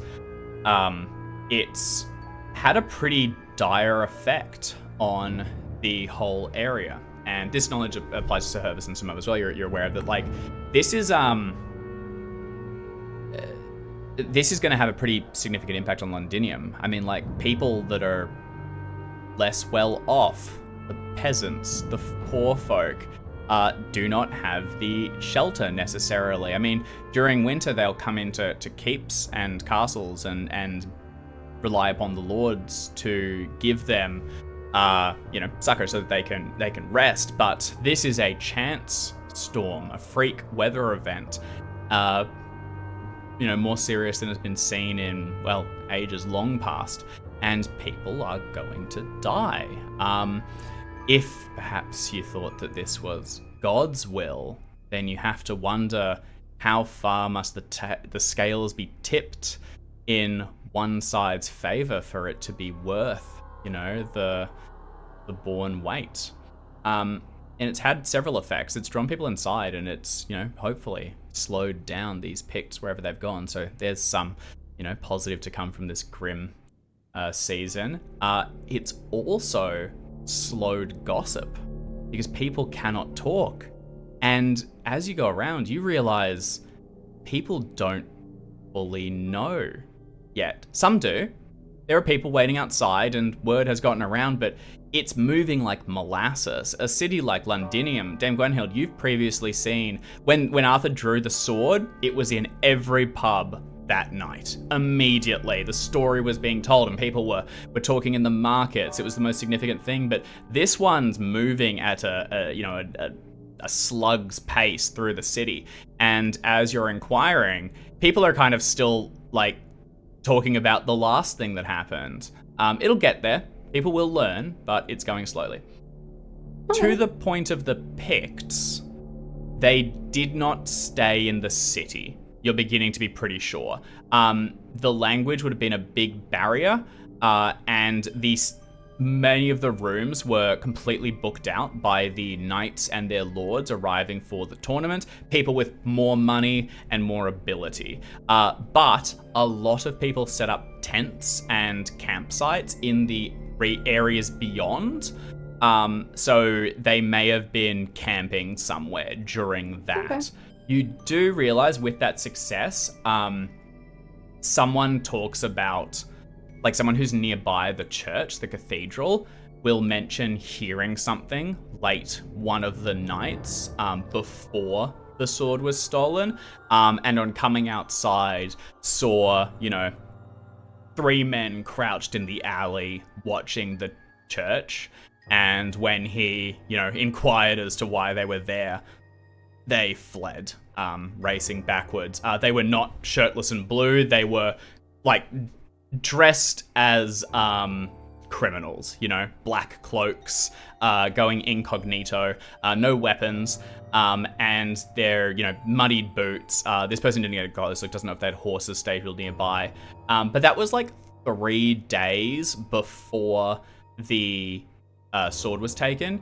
Running it out, your leading theory is probably they came in that time for reconnaissance, headed back, came in again to do it properly.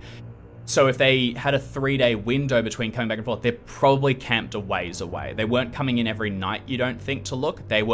It's possibly a day's travel or more or something, or they're just well hidden somewhere to come down.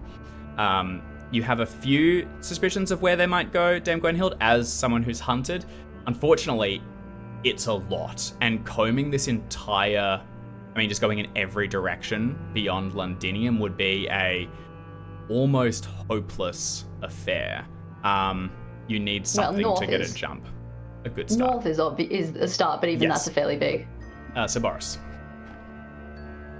We've established before that Boris really cares about people who don't have food and shelter and able to take care of themselves. And Boris is also not sitting still and not stopping. Boris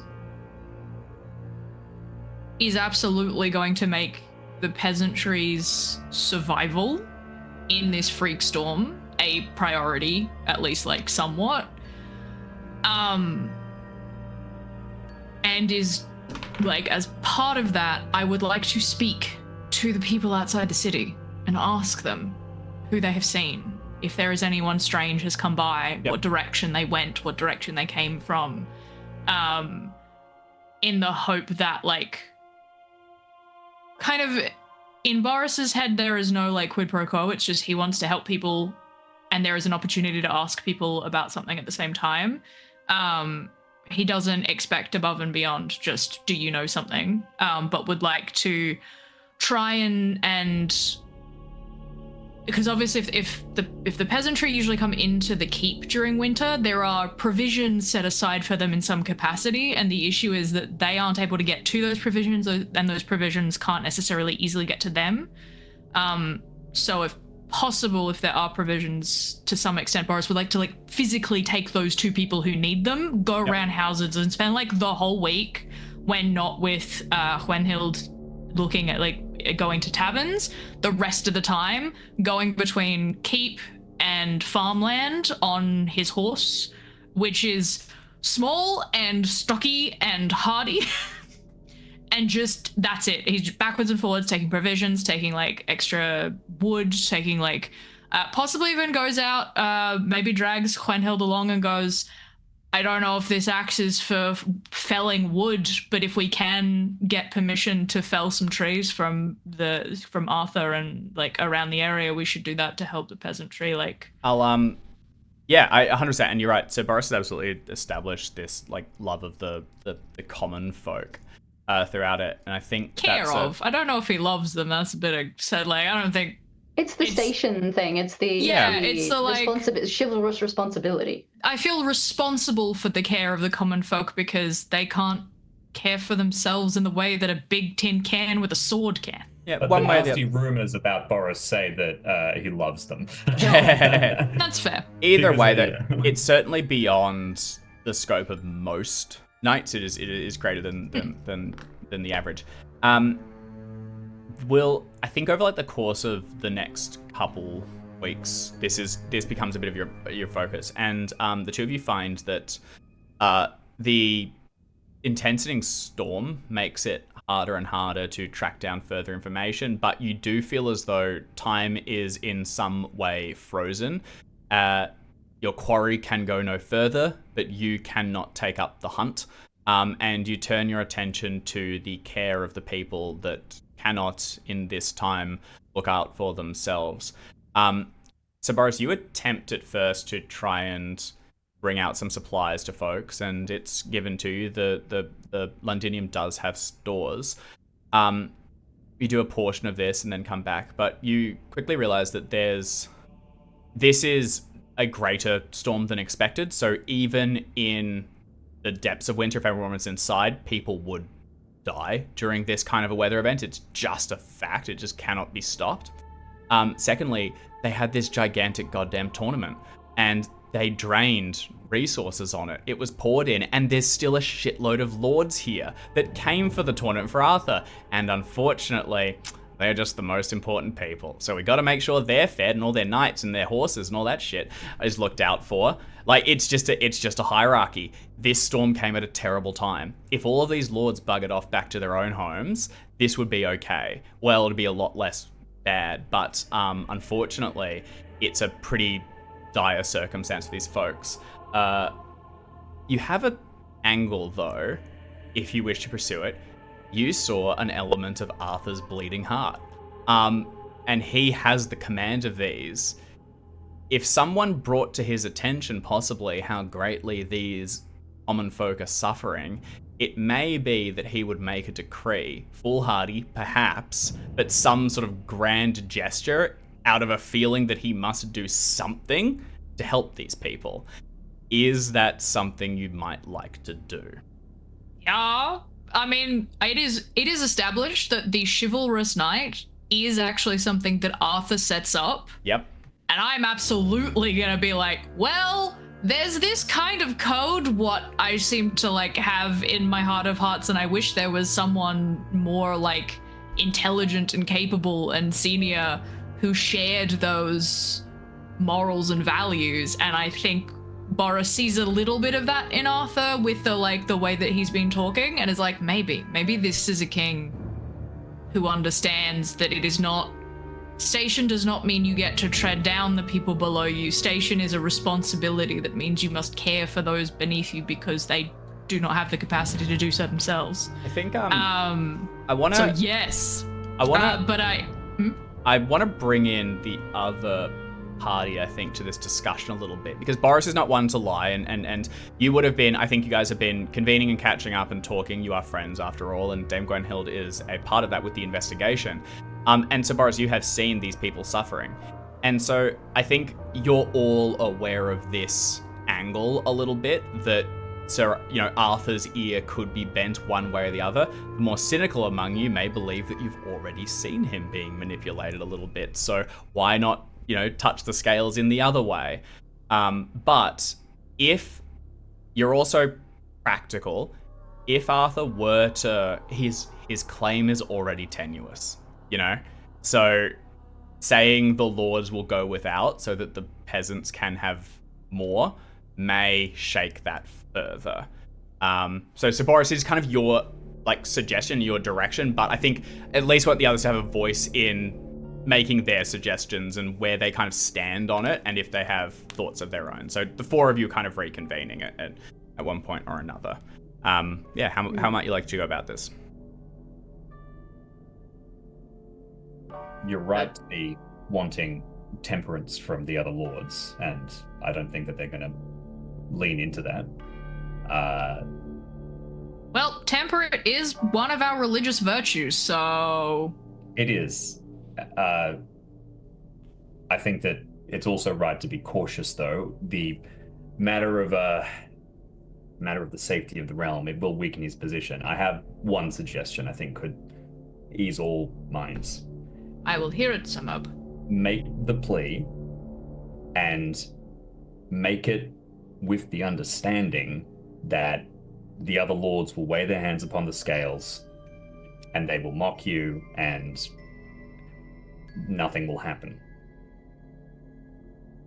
Then, when we retrieve the sword, we will make anyone who stood against charity look like a fool, and we will effect a truer change.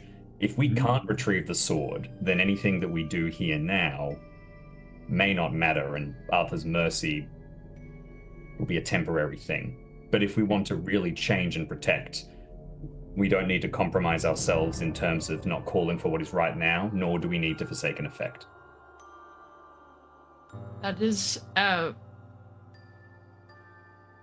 a strategy beyond which I would have thought of myself, Samob. I thank you for your counsel and agree. That is a strong proposal. I do not fear the ridicule of a court of people when I know in my heart that what I am doing is just and right for the people as a whole.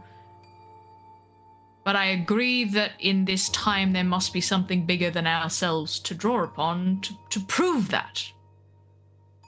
I know that it must be...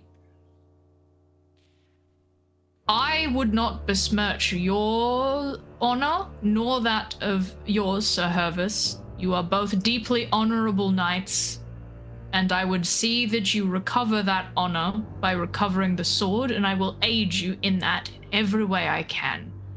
This was the fault of kings with machinations beyond what is reasonable. This is not the way the world should be. It's a fine idea, though. If we are extending, if we do go down the route of extending a warm and generous hand to the people, to the unwashed masses, then who's to say that they wouldn't help us in uncovering what information we need? I don't think we wash very often, to be honest. No. We what? I think it's bad for the humors. There are... What I have noticed over the short time that I have graced this earth, is there are a lot of people, when you pay attention, a great many people. And I do not mean lords, ladies, and knights. I mean people. I do believe that with a big enough demonstration of generosity and power, control, our soon-to-be new king will not only demand respect of the nobles, but also the love of the people. He will unite England. England? Where are we at the moment? Is it England? Britain? I don't know. Never. Britain. I don't know. Yeah, Britain. Let's Salisbury. Just the big Big bit, thing, the big you know? bit that we need I him think to be Britain. the High King of. Yeah, King of Britain. Britain. He will unite Britain. Greater London And metropolitan area. All the way from Camden Station to. back when Piccadilly Circus was a real circus. Yeah. The Trotsburg catchment area or something. Anyway, Dame Gwenhild. What say you? You know Londinium more than the three of us. Do you think you know the people and their minds? What say you? The people want more ale and lower taxes. we can. Yeah. You won't be thanked by any of them. But a king who enrages his masters is never long for the throne, is he? In terms of getting the sword back, I think looking in the city is a bust, and as soon as we're able, we need to get up north and check out some of those tents. Do we think the pigs have garbage? No, they're not still here. No, they're not still going to be here. Not in the city, although not far. They can't have gotten far Not in more this. than a day's ride. 3 days-ish, maybe. We thought maybe a bit above a day, back and forth. But we have our direction for how to appeal to the king. And what you said, Sir Boris, I have a thought quickly in regards to tracking down the Picts. We need anyone staying out will be freezing unless they have some kind of legitimate shelter. I don't know how used the Picts are to living in the wild, but I think that even them would need solid walls, for example.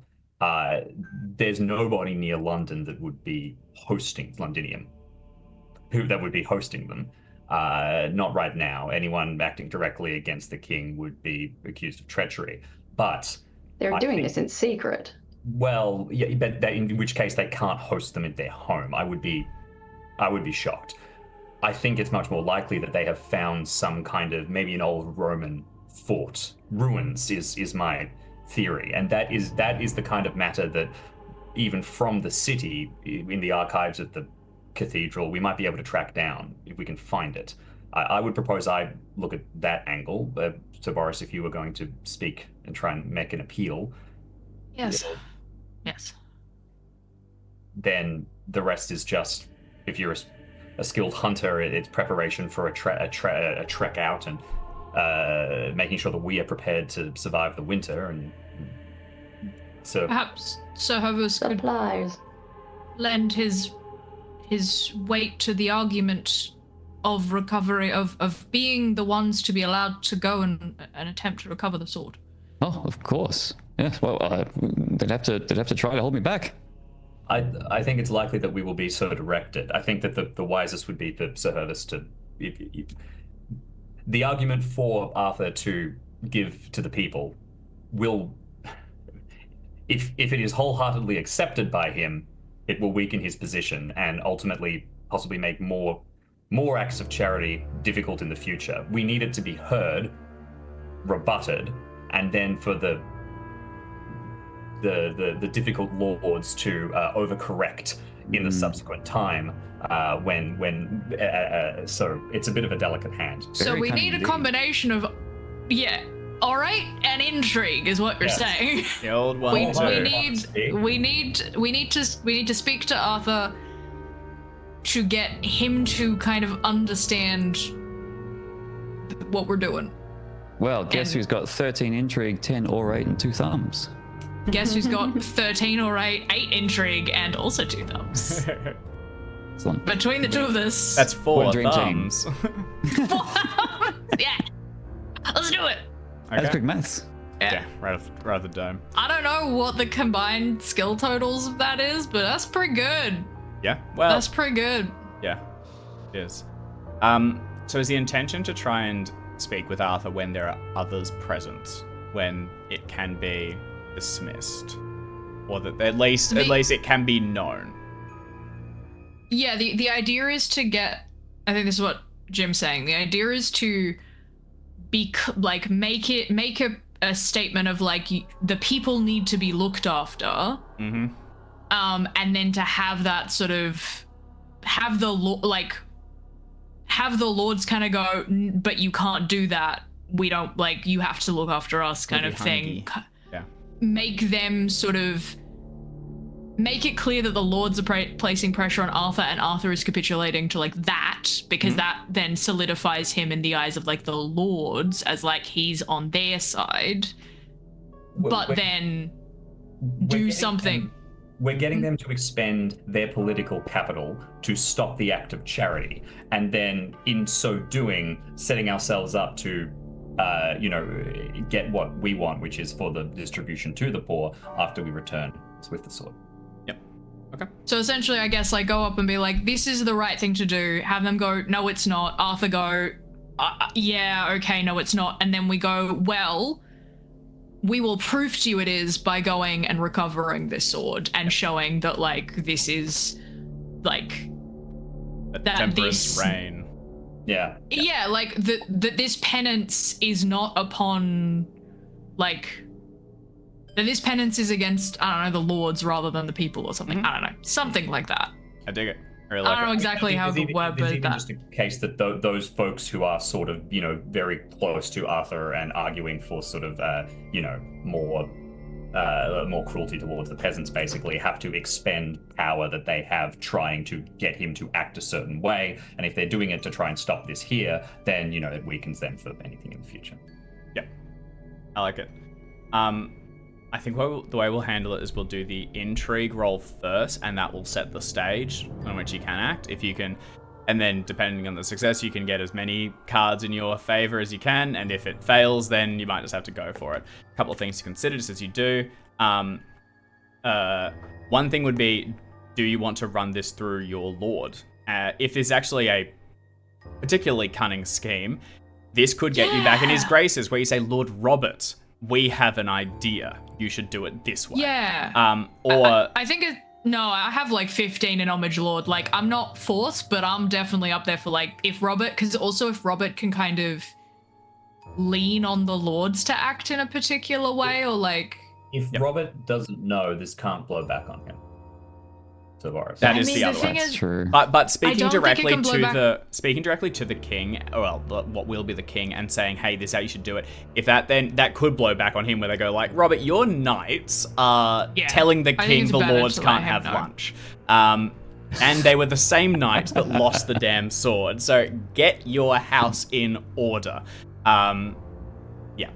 I think there's an opportunity for Robert to be one of the few lords that actually sides with, like, no, that the populace does need, and like kind of increase his own station and his own influence on the king by being the one on the side of what we want to happen, if we can succeed. Yeah, but if he does it now, he's staking a lot of claim alongside that. The ideal would probably be that if we were being fully,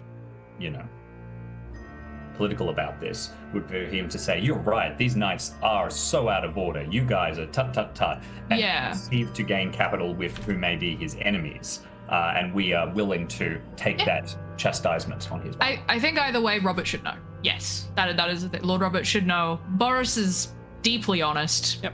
There's no way that, like...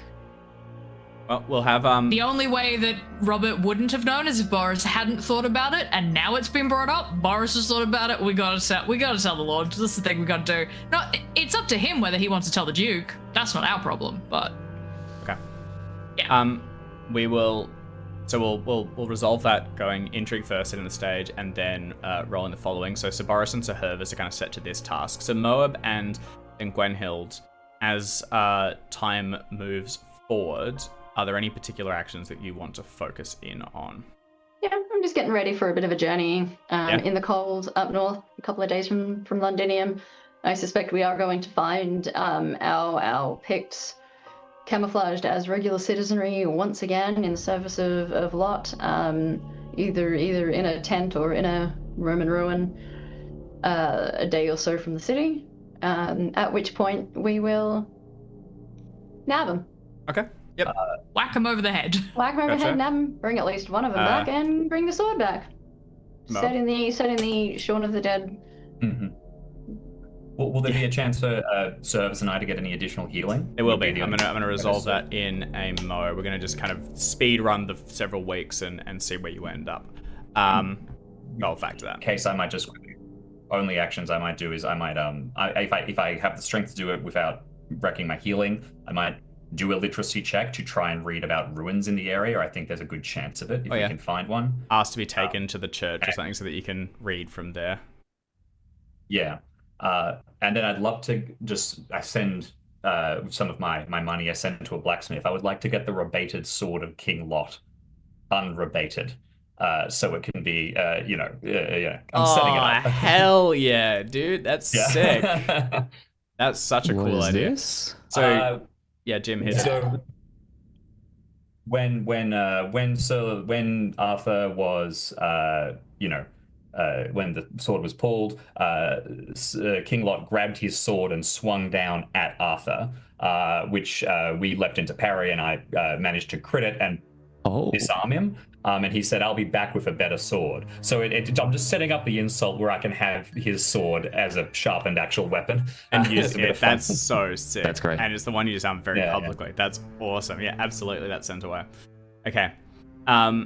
The storm continues over the following days, and though eventually the snow stops falling, a cold wind blows through and begins to freeze the top layer to ice. It is frigid, and although the lanes that have been carved between the spaces are now safe enough to wander and reliable, the outside is bitter and much lower temperatures than have been expected in this period. Candlemas draws closer and closer, and time comes, it seems, to act. So Moab, at your request, you are brought to one of the cathedrals where the clergy will work with you to bring you out books and tomes and allow you to study the ruins and what Londinium once was, to see if there's anything around, or at least begin to create a list of where may be appropriate. So Boris and Sir Hervis set to the task of convincing their lord and, in time, Arthur, to consider the peasantry, and they have so weighed the scales that regardless of the outcome, hopefully at least, they will succeed in some task. Then Gwenhild, you prepare for a journey, and you don't think it will be a particularly long one. Few days, maybe a week. It's gonna suck. It's gonna suck. Maybe a few days, maybe a week at most, and not too far from the area, and then returning to here to take up your position again. As you go about getting your effects in order, you come across the conclusion of a meeting where the sheriff and Arthur's advisor, the brown-robed Merlin, were in discussions.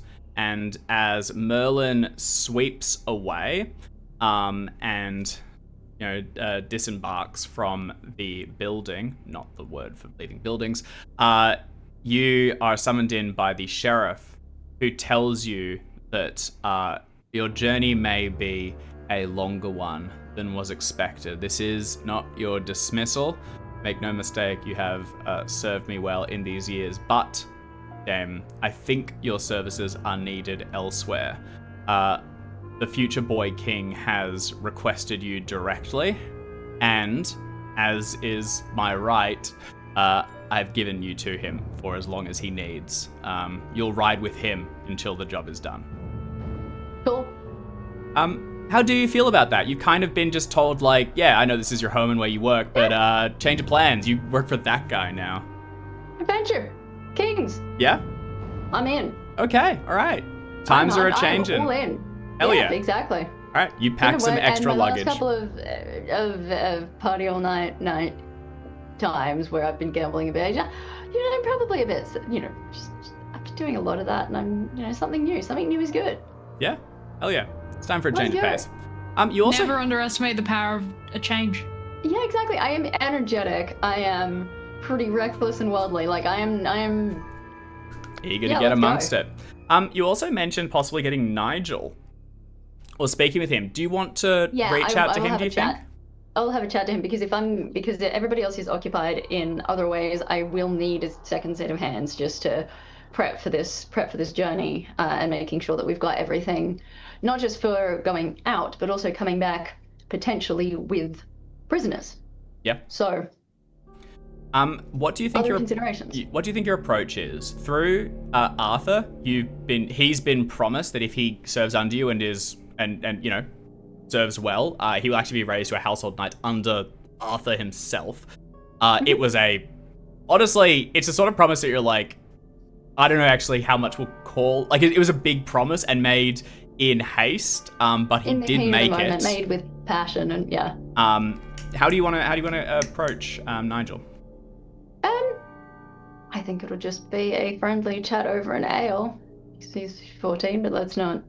Dandy words. It's Pendragon times. I think you find him frequently. Nobody drinks water. It's bad. Exactly. It'll make you sick. Water is going to kill you, so we'll have some small ale. I think you find him frequently at the stables, tending to Trimor's horse, and kind of going through his squirely duties. Although his knight is no longer here, and he's a little bit untethered. He has no like direct report. He doesn't really have many responsibilities because everyone's frozen in. So honestly, he has not much to do but kind of look after the horses more and more. And yeah, you kind of command him that he needs to come and have a drink. Yeah. And as you're sitting there, you see a young, capable man, completely rudderless, unsure of what to do. What do you think you say to him? How does it strike you to, vengeance is not the word I want to use. But in this case, I'm going to, honor the memory of your beloved knight, with steel. We're going to find the people who did this. We're going to set out on a journey. We're going to find them. We're going to take back what was stolen from us that we can. Some things obviously can never be returned. And we're, in short, going to make them pay a little. With honor and glory, obviously. I want nothing more than to fix what I've broken, but I've failed in the past. Haven't we all? She died as I was there, as I could not save her. If I ride out, who's to know I don't bring that curse with me, and more good knights will fall. Was she alone in that cathedral? No. I don't think she was, no. Would you say that to any of the other knights who were there? Of course not. Would you sit down in front? No, of course not. So why would you say it to yourself? They are great knights. They've proven themselves. They fought off those picks that would take. I did nothing but fail. Everybody fails. If you wouldn't say it about them, don't say it about yourself. Can you make a... Failure's the only thing to do with failure is to do better next time, is to learn from it, and you can't do that if you sit around brushing a horse. Can you make a, I think it's gonna be alright, is the best I can think. Probably not. Think alright's my instinct. Intimidate? I could say intimidate, honestly, if you've got... Oh, I mean, intimidate what's is the I don't skill? think we have Just that. invent that, yeah. We have intimidate? We have No, straight up we You have- can... Like intimidate. What am I thinking of? No, we've got flirting. We can kind My of... flirt is much higher than my We're gonna... Hey, plan B. Let's make it plan Z. Those are Yeah, fine. You maybe can- let's not flirt with a 14-year-old. It might have been okay in the era, but it's definitely not Yeah. okay in this era. Best- and best let's not. not. Best not. Yeah, let's. Let's No. that's Um, not. You can get. There's a number of ways you can tip these scales in your favor. The stated promise that like Arthur, like you could imply that Arthur kind of called on him to act a little bit and make this his duty. Actually, we might leave that as honestly the fail condition because I think Yeah. that it's To reasonable just that straight up order him and be like, dude, it's your job now. I think that's it. So if you can roll this and then you can add a passion to try and get it on. That's kind of bringing him on board with like he wants to come on. Plan B is like, actually Arthur told you are kind of doing it. And trust that in the long run that will be worth it. Just brings a different context. And it's only on a fumble that I think he really just like gives up the ghost and just says, no, I've failed this. I'm going back to the fields. Do you have a passion you'd like to apply to this to get a bonus? Yeah. I'm gonna chuck some honor on this one because I Yeah. could straight up order him, but I'm not. I am Yeah. trying to talk to him, and that's me just trying to be as knightly as possible. And you're kind of you're applying to Yes. his honor. Okay, nice done. That will add 5 to this roll. What does that Yeah. bring your orate to? 10. Hey, 50-50. I've got some. It's not none. All right, go for Yeah. it. Hey, nice. I'm like, That's first of all, there were other people in the room, and if you wouldn't say that you are the cursed failure, whatever, if you wouldn't say that about them, you can't say it about yourself. And sitting here brushing a horse is not going to give you any chance at redemption, is not going to honor her memory. You've got a chance here to do something real. You've got a chance here to maybe not fix it, some things can't be fixed, but to do a little better. And who doesn't want to do a little better? He takes us in, and you can see him ponder and resolve. And he stands up suddenly, and with a clatter, the chair sort of falls backwards, and the few people in this bar look over towards it as he falls down to one knee and swears an oath to you immediately that he will not fail you and that he will serve by your side until those that slew Dame Triamore are brought to justice and the duty that she started, the oath that she took, is fulfilled. And when he rises, he is your squire, and he does not even know that if he carries himself well, he may find himself in Arthur's court. Yeah, I'm not going to tell him that because Kid's Yeah. got enough going on as is. Too much pressure. he's got enough on him. And Yep. I'm getting the impression that Nigel maybe doesn't do so good under pressure. Nigel's Oh, gee. jeez.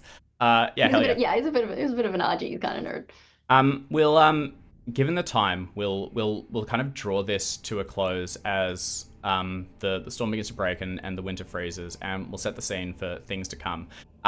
So Hervis and Samob, it's worth noting that the person that has been caring for you in this intervening period is the Lady Guinevere, daughter of King Leodegrant, who had come with him to observe the tournament. And she is young but practiced, and the closest person at hand, and one that was sworn through Leodegrant to Arthur, so that she is completely loyal, and you know that she is, on the up and up. It is also here that you will witness the first interactions between Arthur and Guinevere, who, as the two of you are possibly some of the first to know, have some attraction between them. And as she spends... Hervis roll flirting, quick. oh yeah, Hervis intercepts the God. narrative, seduce Lady Guinevere, and become... Seduce Arthur. That is simply too much. Your We Pendragon want will vary. courtly love. Not that much, though. We want courtly love. That's the point, Sir Hervis. Courtly love. No, I got someone I'm sweet on back home as I quickly flick To through whoever my the hell notes to that is. remember her name. Yeah. Lady Gale. That's I think. Lady Gale. Hey, she's no Lady he's a bit Guinevere. sweet Not on to, me. dunk on your lady, but Hey, just huge slam on hey, Lady Gale for she's- no reason. How do you not? Everyone's different. Lady Gale could be to Sir Hervis. That is the true. Guinevere to King That is Arthur. true. And we'll resolve this with appeal checks. A challenge. Amazing. Do you want to quickly resolve just the health that's going to go back to Hervis and I, because we may need to look up a bunch of Yeah. Yes, opportunity. so through the a combination of Lady Guinevere's touch and what may perhaps be some divine or other intervention, each check is going to succeed. She already has high, and a certain mage has healing at 20 with a plus 10 on it as well. So he's maybe got his hand on the scales. So each are going to succeed. So you'll heal your healing rate per week, and at least 3, I suspect, will pass. So that will get you to whatever that gets you to. And because it is going to be on Candlemas, the day that Arthur should be crowned, that we are going to draw back in on the story and see how things continue. Right. Are we doing our like intrigue or rate rolls then? With we'll set the scene. So we'll come back next week to that, and as well as Jim's literacy and some research, and then go into sort of the Jim's literacy is questionable, I gotta say. I debilitate after 1 week and heal. Yeah. So. Nice. Okay. So there it's not aggravated. You can be doing things. Hers. I think yours the second week you get it. If I had a quick skim on your character sheet. I think. Get what now? Doesn't matter. I think you are with a couple of treasuries. You will no longer be debilitated and taking aggravated damage, but you are still very much wounded. I've still got 10 points on the wound left. Yeah. All right, fantastic. That is where we're going to leave this session. We will be back next week to see how the events unfold as our player knights seek the lost sword, try set things to rights. Thank you for joining. Thank you everyone for playing, and we will see you Thank you, Dave, for running. Thanks, Dave. very, very soon. Ciao.